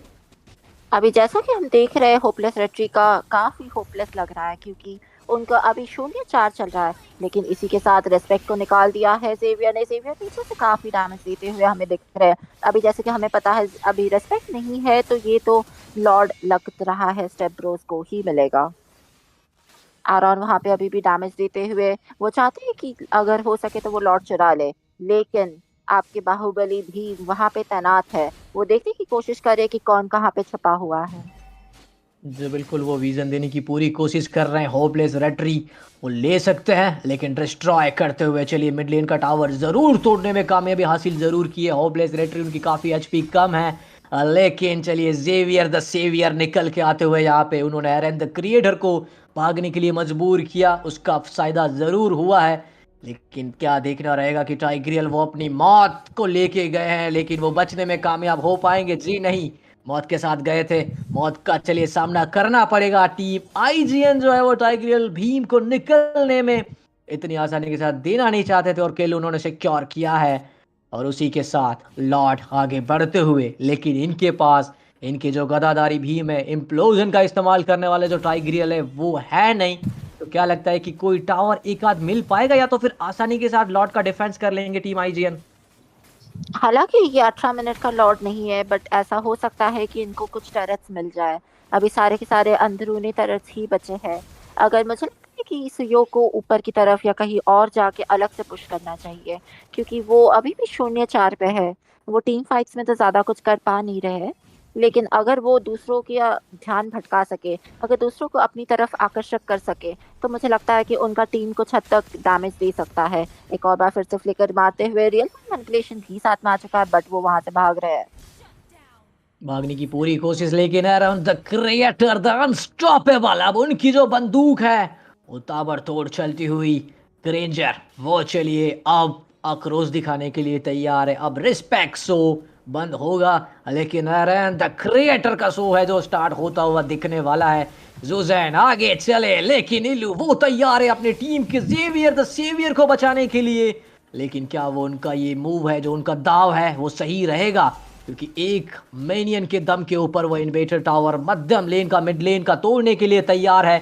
मीरियो वो चलिए आसानी के साथ सिक्योर कर लेंगे, लेकिन दो योद्धा सरवाइव कर रहे हैं। मिनियंस वेव आगे आती हुई, और इसी के साथ फोकस रहने वाला है क्रिस्टल, फोकस रहने वाला है टावर। देवी और सज्जनों, आपके सामने आ चुके हैं वॉर्टेक्स ऑफ लेजेंड सीजन 3 के champion team IGN. Around the creator ने क्रिएट कर दिया है इतिहास। रिस्पेक्ट ने रच दी अपनी टीम के लिए रिस्पेक्ट। वी विच ने चलिए एक बार दिखा दिया है कि क्यों कहा जाता है उनको इंडिया के बेस्ट आईजीएल। मीरियो चलिए वो अपने कमाल के गेम प्ले के साथ वॉटेक्स द लेजेंड्स, चलिए उनका फिनाले खत्म होता हुआ एंड चैंपियन निकल के आए हैं टीम आईजीएन। जैसा कि हम देख सकते हैं अभी काफी अच्छे से खेला है इन लोगों ने। एक और बार आरॉन ने फिर से हमें दिखा दिया है कि चाहे उनको बिल्ला मिले, बंदूक वाला मिले, शेरनी मिले या कोई भी चीज मिले, वो अपना गेम प्ले बिल्कुल नहीं भूलते हैं। हालांकि वो शुरुआत में ही एक बार मर चुके थे, लेकिन उसके बाद वो लोग ने सेफ खेलना चालू किया। उसने दिखा दिया कि उनके पास असल में कितना डैमेज है। अभी हम थोड़ी देर में ही देखेंगे कि इस बार गेम का एमवीपी कौन होता है, लेकिन मुझे तो लगता है ऐसा होने के काफी हद तक चांसेस है कि फिर से हमें वही मिलेंगे जो कि अब तक हमें मिलते आए हैं।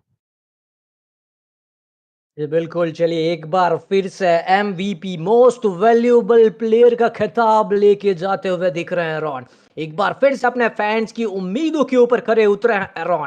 टीम आईजीएन रचा है इतिहास, और एक बार चलिए फिर से वो जीते हैं मोबाइल लेजेंड्स 5v5 का finale, vortex of legend season 3 का फिनाले।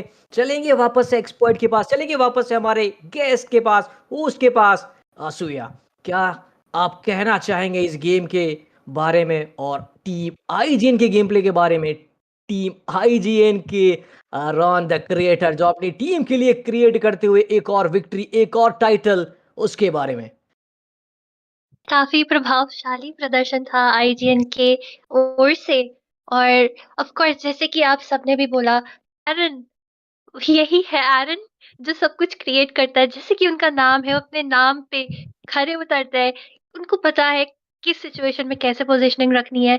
चाहे उनकी पूरी टीम क्यों ना मर जाए, चाहे वो आगे जाके थोड़े अग्रेसिव तरीके से जाके इनिशिएट करने का पूरा प्रयत्न करता है, लेकिन एरन हमेशा काम काम तरीके से सोचते हैं पहले और फिर जाते हैं कि कौन है जिसको मैं मार सकूँ, क्या ऐसी चीज़ है, क्या ऐसे प्रायोरिटी टारगेट्स है जो मुझे लेने चाहिए। और यही चीज़ है जो उनको हर गेम में एमवीपी दिलाया। ऊपर से जैसे कि पिछले गेम में या हर गेम में हमने देखा एरन को जो टीम है वो भी पूरा सपोर्ट प्रोवाइड करती है। वो उनको लाइक चाहती है कि उनको अच्छे से फार्म दे सके, उनको अच्छे से एक स्पेस मिल सके जिसमें वो डैमेज दे सके। और साथ में स्टेप्रोस के अगर हम प्रदर्शन देखें, उनकी भी काफ़ी अच्छा था, खासकर गेम की स्टार्टिंग में काफ़ी अच्छा प्रदर्शन था। लेकिन कुछ ऐसी गंभीर मिस्टेक्स थी जो उन्होंने किया।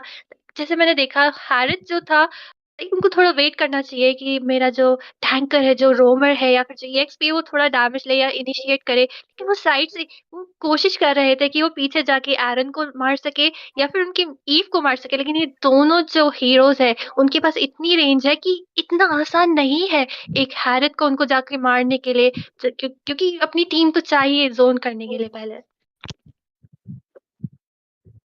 जी, बिल्कुल, उस हिसाब से काफ़ी अच्छा गेम प्ले रहा दोनों की तरफ से, लेकिन जो विजेता है, वो एक ही रहते हैं, स्टेप ब्रोस। चलिए, काफ़ी अच्छी कोशिश की, लेकिन आईजीएन एक वन साइडेड मुकाबला लेके जाते हुए, मिको, कुछ आखिरी शब्द आपके? अभी जैसा हमने देखा काफी अच्छा गेम प्ले रहा है, लेकिन हम लोग अभी इन सब से पूछेंगे कि उनकी तरफ से उनको क्या लगता है, क्योंकि मुझे तो लगता है कि ये काफी रोमांचक था। मुझे भी नहीं लगा था कि ये 4 बार लगातार जीत के ये लोग अपना खिताब बरकरार रखेंगे, क्योंकि आसमान में उड़ते हुए जलते परिंदों ने अपना खिताब अपने पास ही रखा है। वो अभी भी आसमान पे राज कर रहे हैं और घायल शेरों के घायों पे नमक छिड़क दिया गया है। मुझे पूरा यकीन है कि वो वापस ज़रूर आएँगे हमारे अगले टूर्नामेंट या किसी दूसरे टूर्नामेंट में, लेकिन इस बार के लिए हमारे खिताब जीत चुके हैं टीम आईजीएन। जी, बिल्कुल, तो टीम आईजीएन विजेता, वो लेके जा चुके हैं अपना टाइटल। तो जाते-जाते हम लोग सबका शुक्रिया अदा करना चाहेंगे, जितने भी व्यूअर्स जुड़े उन सबका भी शुक्रिया अदा, जितने भी लोग ने सपोर्ट किया उसका भी शुक्रिया एंड स्पेशल थैंक्स कहना चाहेंगे हम पूरी की पूरी वॉर्टेक्स ऑफ लेजेंड्स की टीम को, पूरी की पूरी यामा स्पोर्ट्स की टीम को एंड जो भी कास्टर्स पूरे सीज़न में जुड़े हैं, वो सबका धन्यवाद करना चाहेंगे। एंड गिव के बारे में जो भी डिटेल्स है देवी और सज्जनों, वो आपको मिल जाएँगे हमारे जो सोशल्स है उनके ऊपर, तो वो फॉलो करना बिल्कुल ना भूलें। एंड हम लेना चाहेंगे आपसे अलविदा। वॉर्टेक्स ऑफ लेजेंड सीजन 3 के जो चैंपियन है वो निकल के आ चुके हैं आईजीएन स्टेप ब्रोज ने। चलिए यहाँ पे सेकंड प्लेस सिक्योर किया है। तो आज के लिए इतना ही हम लेना चाहेंगे अलविदा। मिलेंगे आपसे कुछ नए एक उम्मीद के साथ, एक नई टूर्नामेंट के साथ। तब तक के लिए tata bye bye.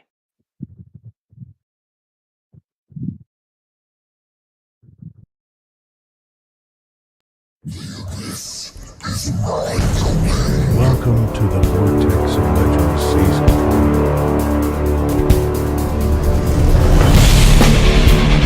Immortality or death! Tremble!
Welcome to the Vortex of Legends season.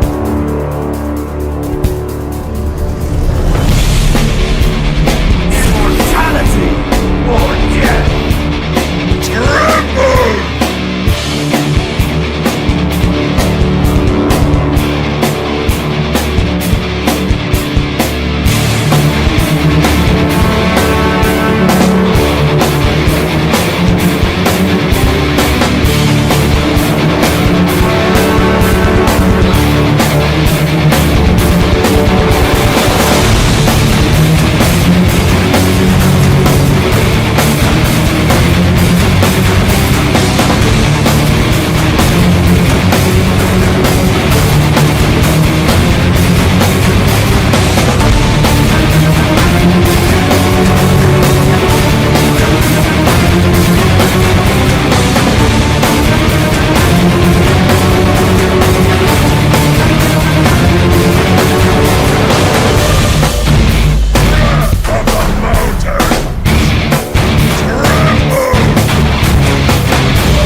And welcome back to everyone. We are back at the Vortex of Legends Season 3, and with us we have none other than Team IGN, and they are the reigning champions. As the story goes, the phoenix who was burnt, who rises from the ashes. Although they did suffer one or two losses at the Swiss stages, but they are back with all of their glory, with their wings shining ever so brightly, raining the skies. And with me, there is none other than Shinryu with me, and we are here to ask some trick questions to all of our favorite players. So if you guys have anything you would want to know about them, do make sure to comment so that we can also traumatize them. We can also traumatize them and make them spill out all of their secrets. So hello Shinryu, and how do you feel about this great series of matches? Hey, Meku, but I would really love for you to be a bit lenient to our boys. They had fought hard, they had fought well, and even though it was a 4-0, we were thoroughly entertained. The viewers, us casters, we were like more than hyped to cast this match. I remember Ash being so hyperactive. He did not even let me speak, so I'm thankful for you to let me speak. Again, I would like to congratulate to the side of Team IGN for becoming the champion at the Vortex of Legends Season 3. So congratulations to each and every members. And like Mako mentioned, we have the members here. We have Vich, we have Zoshin, we have Aaron, we have Respect, and of course we have Mirio. So I think we should just wrap it up quickly before the viewers get too hefty with their patience. And yes, Mako, you want to ask the first question? Do you want to get the first chance? Definitely. Now, I do have a lot of questions which I would love to know from these guys. So let's see. I would start up with, let's see, Inky Pinky Ponky, and who will it be? Okay, I'll go with Aaron. So, Aaron, we have seen that you have created endless possibilities for your teams. You have been a 4-time continuous MVP of your team in this series of the Grand Finals. And also, your gameplay, of course, I have nothing to say that is so good. But in the last match, there was only one death from your side, and that was a death which was your first death. Like you were at a 0-1-0. Does that pressurize you? Because you know that the team is actually dependent upon the goal lane. So if you're dying in the early, if you're having a 0-1 or a 0-2 record, does that actually make you tense, or what do you feel in that situation? Hello. Yes. Yes, sir. Yeah, what was the question? I'm asking that I've seen See, that IGN Mm-hmm. actually plays around the goal lane a lot, and every time, most of the times, I see that which actually goes on with a support mid who can actually be very good with assisting. He has those debuffs, the slows, the burns, but the team is actually dependent upon you as a core damage dealer. Whether you are on Herod, whether you're on Granger, or even any other heroes, your Beatrix and Moscow are also known to us. So, as a main damage dealer, if you are dying a lot in the early, if you have a score of 0-1 or 0-2, does it make you tense or do you feel anxious about the fate of the match on your shoulders? Nope. It's I normal, guess I guess. I guess you just lost my man. You asked the question so long. He's thinking about his exams, Jamaico. So let me just simplify it for you a little bit, okay? So you're thoroughly helped by your team all the time, to perform well in the goal lane. So Mm. what goes on your mind, when your team is supporting you so well? So does the responsibility of the team lies on your shoulders? So what do you feel about that when you play? Um, let's see.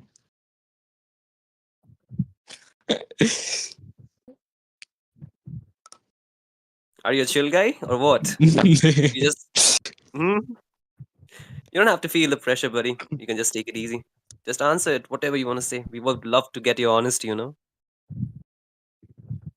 It's normal for me, I guess.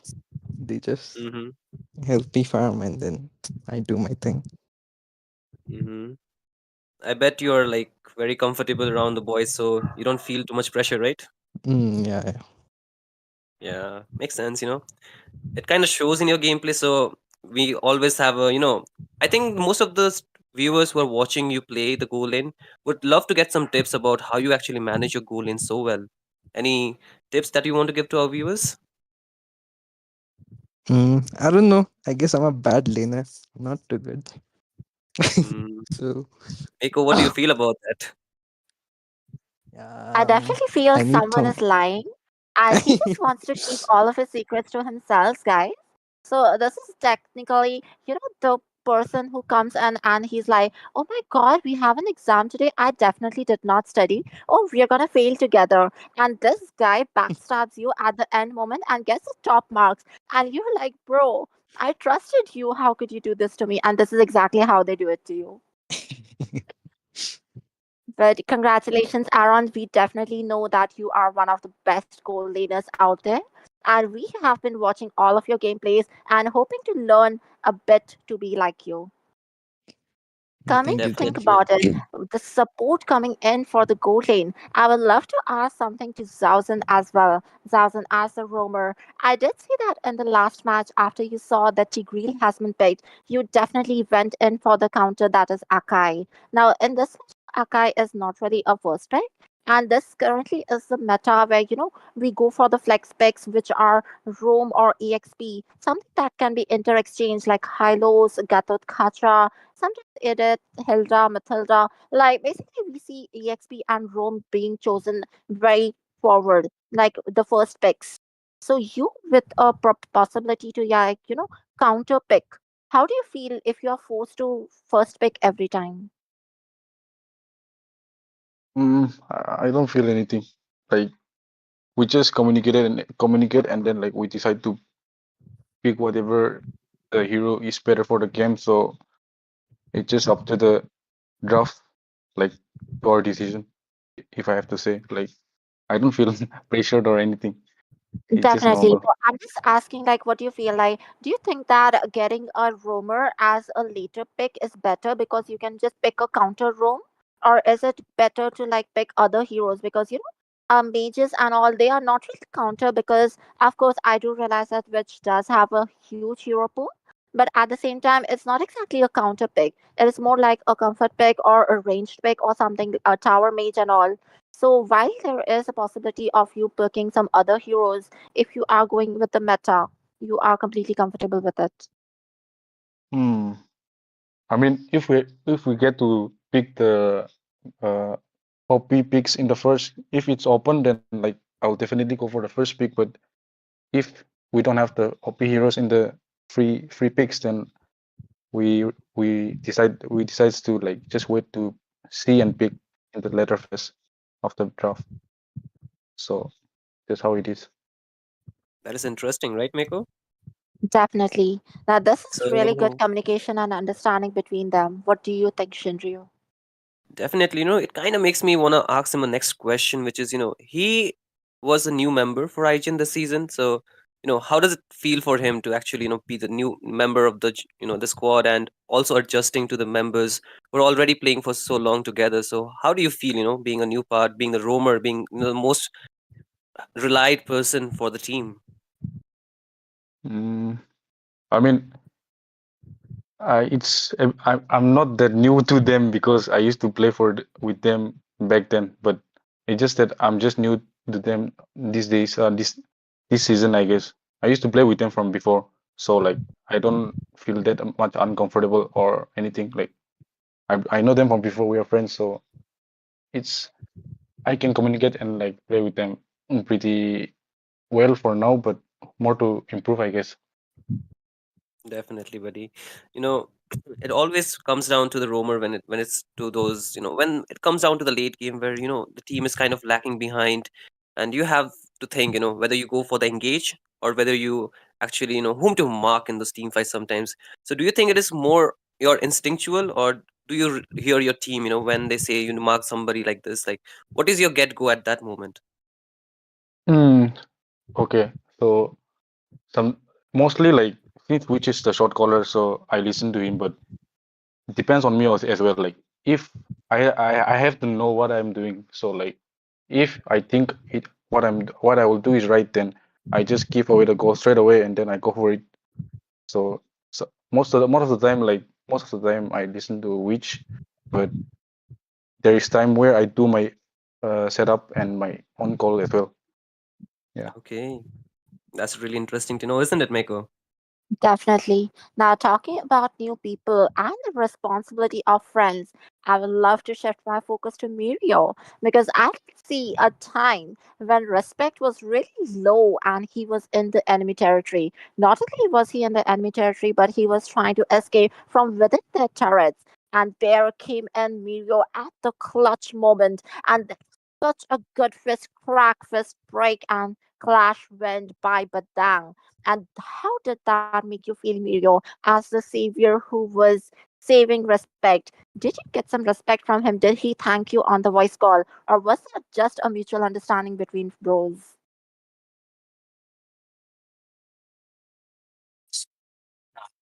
No, no.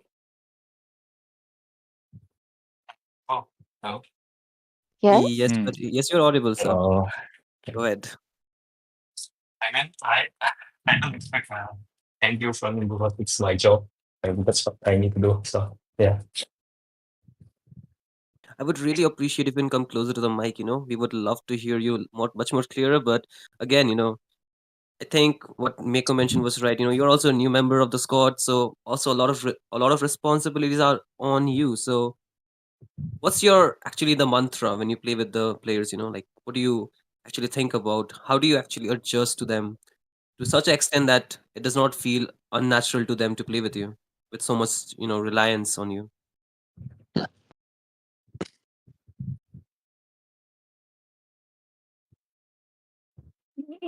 Yeah, just like Zosan said, we played together before, so from that we practice together, and that's how we can communicate, I guess. Yeah. So I got some secret info that lately you guys have been practicing a lot. So what brought this change for your squad? What made you go practice relentlessly over the past couple of weeks? Mm. To be the best, I guess. Yeah, we want to be better than the others, so we practice. Hopefully, we can be the best soon. Yeah. Meko, what do you think about that? Now, I do think that is a wonderful aspiration because they definitely do have what it takes to be the best. Right now, I would like to remind you Team IGN is at the number one position at the elite leaderboards. And after the elite leaderboards, this is going to be their way into the mythic leaderboard. So I do hope that they actually, win a lot of tournaments and actually make their name up there. But until they earn their own respect, I would love to ask Respect. I've seen you do a lot of suicidal tactics. Like every time I see Martis go in, even with the first blood, although I was the one who predicted that Martis will be getting the first blood. I just saw Martis getting the first blood and boom, he's dead. And once again, he goes into the turret, he gets a double kill and boom, he's dead. So why do you have the suicidal tendency while you will confirm the kill onto the enemy, but at the cost of your own life?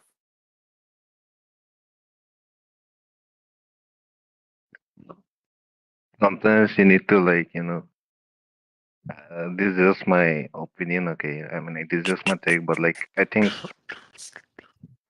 that's not Heron. Like sometimes, like you have to do all these societal gameplays, I guess, and then like you can bet out your skills, and for a Understandable. multi, especially for a multiplayer, I think like you can just bet out your resources, right, using your second skill, since you can even all the CCs. So that's what I was doing most of Definitely. the time. So basically, you know how to use your mortal coil and go in there. Is it also because you have a lot of confidence that Aaron will be backing you up with his damage so that Like, once the skills have been wasted upon you, that your team will carry it out? yeah, yeah, exactly. Like I trust my teammates. So like even if I make a bad mistake, I know that my team can still recover. I understand. Like, this is really important, guys, because I will tell you when I'm playing rank and if it is solo or duo, I can never trust my teammates. Even if I'm an Angela and I'll ult someone and I know that guy is going to die in between five people and I'm going to be left in between five people, and then I'm going to like be like, oh my god, what am I supposed to do? But speaking of that, guess who just played Angela today? We have a new global Angela in the house. So, which could you tell us what made you bring Angela into your strategies? We practice it on scrims, so we wanted to try it out if it'll work. So we pulled it out in the third game because we didn't want to take Definitely. risks at first and second game. You did pull it out. Pull it out with a dire hit? Like, is that supposed to be a new strategy? Because I do remember Angela's going in with a favor. So you're buying a dire hit roam, that too after the 8 minute mark. I'm pretty sure it wasn't even activated for you in the game because you just had a good KDA. So do you think that was a good decision? Or do you think that you will be experimenting with other builds and other items again? No, like I like every tournament I've played, I've hardly seen any like I've hardly activated my roam, so it didn't really matter if I take for favor or that entire hit. So I just took what was like necessary though. Not necessary, but like I just took what I saw in the shop. I just bought it. Understandable. So, guys, this is a fast hand guy who doesn't care about anything because he's just rich. He has so much gold that he's never gonna be, those charity goals from Rome. But I would also love to know, like casted so many matches I've analyzed before, and every time I see Luo Yi struggling with the build because the enchanted talisman is a very important item for her, and she needs that cooldown. Also, she has a very high mana consumption. But this time I saw someone going in directly with the cooldown boots and then directly onto the glowing wand with just a mana necklace. Now that was a really good itemization. You had 0 deaths and 10 assists. Like, that was really, really good. So is this your normal strategy, or do you like sometimes itemize the book first and sometimes this first depending upon the enemies? Yeah, like they had a lot of healing comps. Like they had heal spells, and their heroes depended on region. So I rushed the glowing one. If like if I like feel like they have assassins or like no zero heal comps, then I just rush for the enchanted talisman. Definitely. So basically, you know what to build and you know how to prioritize the order and when to switch it up. Now, that's really important for others as well. So that brings me back to respect. Now, what you feel about the builds, like, when Aaron was there, and he was also having a sky piercer. And definitely, you are a martyrs who would be buying a sky piercer. Do you ever have fight with your teammates who, like, if a Zushin has a sky piercer or if your MM has a sky piercer, and they're just stealing in your kills, and you are diving in with a suicidal tendency, and you are dying without getting the kills? How would you feel? Yeah, like I questioned it in game as well. Like when the bot had sky piercers, there's only And one what sky did they piercer works, say? right? So, like, what I if they mean, like say, we like, were. that sounds like a you problem. We are gonna steal your kills and we won't care. Nah, I don't really care about kills. I just need to win. That's why, like, Oh, I, I, I play as the backbone of the team. I try to deal as much damage as I can, and I just give them the kills. Because goal lane is the main carry, right? It's not me. I say mean, that. if I get Zushin or something else, like depends on the hero actually. If I play Lilia or if I play Zushin or some damage dealer mages, then of course I'll take the kills. But Eve and all, you don't necessarily need kills. I see. So yeah. Okay, you know what, Mako? One question everybody been asking me on the live chat in my DMs is like, why did Team IGN went for a 4-0 score? So, which would you be kind enough to answer us that question? Why was it a 4-0? Were you guys in rushed for something? What happened there? No, like we didn't expect it to go 4-0. We were prepared because we watched their matches, we screamed, so we had our we had prepared our homeworks, and we thought we'll have a good game because they gave us a tough match at upper bracket as well. But I think we analyzed better, so that's why we had a great game today. Definitely. I mean, that kind of showed, in your gameplay. So, I think I'll ask the most basic question for you guys. Like, how do you feel after winning the grand finale tonight? It feels good. I mean, who doesn't feel good after winning? Okay. What about Mrs. Ozen? How do you feel about winning this game? Are you happy? Are you unsatisfied I'm with the result? Should have been more very, games? very sad. Just joking. I'm very happy. Mm-hmm. I'm very, very happy. Okay. I hope you guys even win more tournaments in the near future. There are a lot of tournaments that is going to be get played, and if you guys have the same kind of synergy, you guys can do wonders for sure. So, Mako, what is the next question in your, big jhola that you're carrying with SM tonight? Now, this is definitely gonna be like, everyone's question. Now, how do you fare against a match point when the match point belongs to your enemy? So now, if you have to win more than one games, but your enemy just has to win one game. So if that could be the last game of the series and you are on the lower end, how do you fare against them? Like, what kind of mentality do you have?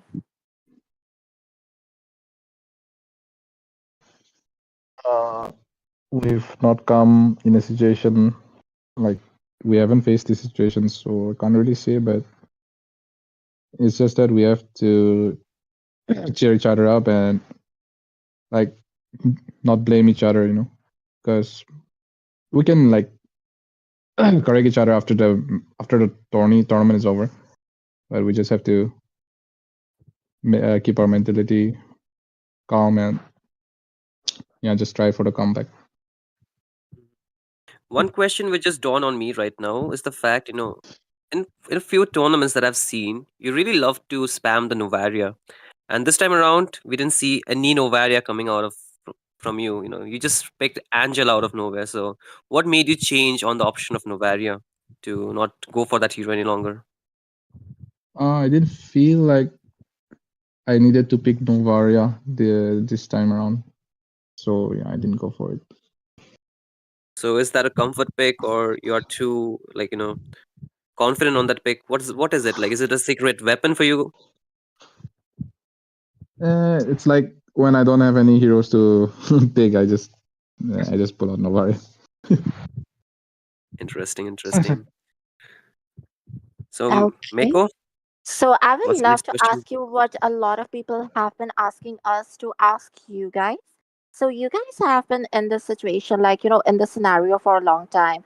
and you have been playing professionally, semi professionally, but in a lot of tournaments as well. So, what kind of tips would you give the new generations, the ones who are actually, drafting up teams to participate in tournaments or even other lands and other stuff? So, what would you tell the newer generations? How should they train to aspire to be as successful as you guys?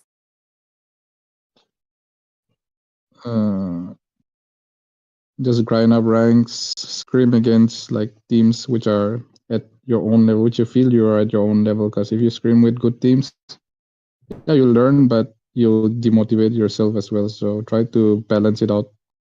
And you gotta like main thing is you gotta stick together. If like you change teams often, then it won't work out. It will never work out. Hmm. So, which I have a question for you. So, do you like we already have seen you once in the international scenes, but it was not from Team India, right? It was from Team Nepal. And this time around, you have a really strong lineup, and you guys are doing extremely well. And I have a question that is, are you seeing yourself going back to the international scenes with the same lineup that you have right now? Yeah, I mean, like, of course, I can see it. If we get news for international, everyone will be hyped out. Like, the competition will be tough. But then, yeah, with good enough practice, I can see us going there. Definitely. So, Mako, do you have questions or what? What is it, the question now? Definitely. I was waiting for a lot of people to, comment because these are definitely some of the favorite players of our audience. But seems like everyone is just congratulating them. So I believe I should do that as well. So once again, guys, congratulations on winning this whole series. That is the Vortex of Legends Season 3. And you guys are the reigning champions. Shinryu, would you have anything to finish it up? I mean, it was wonderful to have such an amazing journey in the Vortex of Legend. The side of Team IGN, they were like beaten sometimes, but they never gave up hope, and I think that is what carried them throughout in the knockout rounds where they directly qualified. So I think for them, their confidence really speaks, and I feel we just need to learn a lot of perseverance and a lot of dedication, like how they put when they are practicing, when they are not even on stream playing, but they are just practicing behind the scenes. So any messages that you guys actually want to send forward, each of you, if you guys would have anything to say, you can just say it right now. Thank you for all the support to support us again in other tournaments. And thank you so much for hosting the tournament, and to all of you for giving the time and casting and everything to the team out there. It Yes, was a great exactly. experience. Also, thank me. Like, thank me more. I should Yeah. feel good now. Thank you. Thank you. Uh, Thank you, Roots and Welcome. everyone. Welcome Yes. so much, Yeah. guys. So there we have it. There are our favorite champions who are thanking us all for you all for being such a wonderful audience, for being wonderful casters, for being wonderful hosts, referees, streamers, and editors, and so on. So everyone out there, welcome back, and we will be taking out our stream for today. With once again, Ye- congratulations to Team IGN, and this is it. Congratulations to all the giveaway winners. Congratulations to all of them who predicted correctly the MVPs. And completely not congratulations to Iran for completely messing up our drafts. Like, we have I'll just let you guys in on a secret. So we were planning on giveaways after every match, and we have a set price for giveaways and everything. So now that you guys decided to shorten the number of matches, we are gonna have to recalculate everything. Also, we were having guessing the MVP, but guess what? Just one person stole all the MVPs. So now this thief has just increased our workload. Oh, wait a second. I was in the Communist Party. I'm wrong. I'm so sorry. It's not our workload. It's gonna be Shinryu's workload because he's gonna be alone Hey, on hey, this hey, endeavor. hey, Please. relax, relax. You don't throw me under the bus like that. But yes, I'll take it up from there, Mako. I know you're tired. Most people are not, because Team IGN just got it short, like Meko mentioned. I'm just kidding. But again, yes, that was a wonderful game to watch, and congratulations to our winners once again. And every one of you who are watching the game, supporting us, you are a winner out there. Thank you for coming over, giving your time, supporting your favorite teams, and of course, staying as a family of Team Yama. So I would like to congratulate to all our management members as well. Suki, who, God of Death, Debbie, Numi, everyone else who was part of it. The cast is everyone. I cannot name them. There are more than 20 people, but again, I just remember some of them. That is Ashti, Z, Debbie, Numi, Peachy, Asuya, SM, Mako. If I'm missing somebody, Mako can help me out. But again, I would just love to have everyone again back for the next season. So yes, I feel like with that we can wrap it up, right, Miko? Definitely. I'm already sleeping because I'm going to ditch you so that you can do all the work alone. Yes, thank you so much. But yes, guys, we will be back soon with a much better tournament for sure. You can look forward to it. And this was just the trailer of what is awaiting you guys in the future. So don't miss out on that. And do keep an eye on the things that is going around, that is being cooked. And with that, we will be signing off with Team IGN as the winner of the Vortex of Legends Season 3. Congratulations to them. And with that, we will be calling it a night. Thank you to all, and of course, good night. Welcome to the Vortex of Legends Season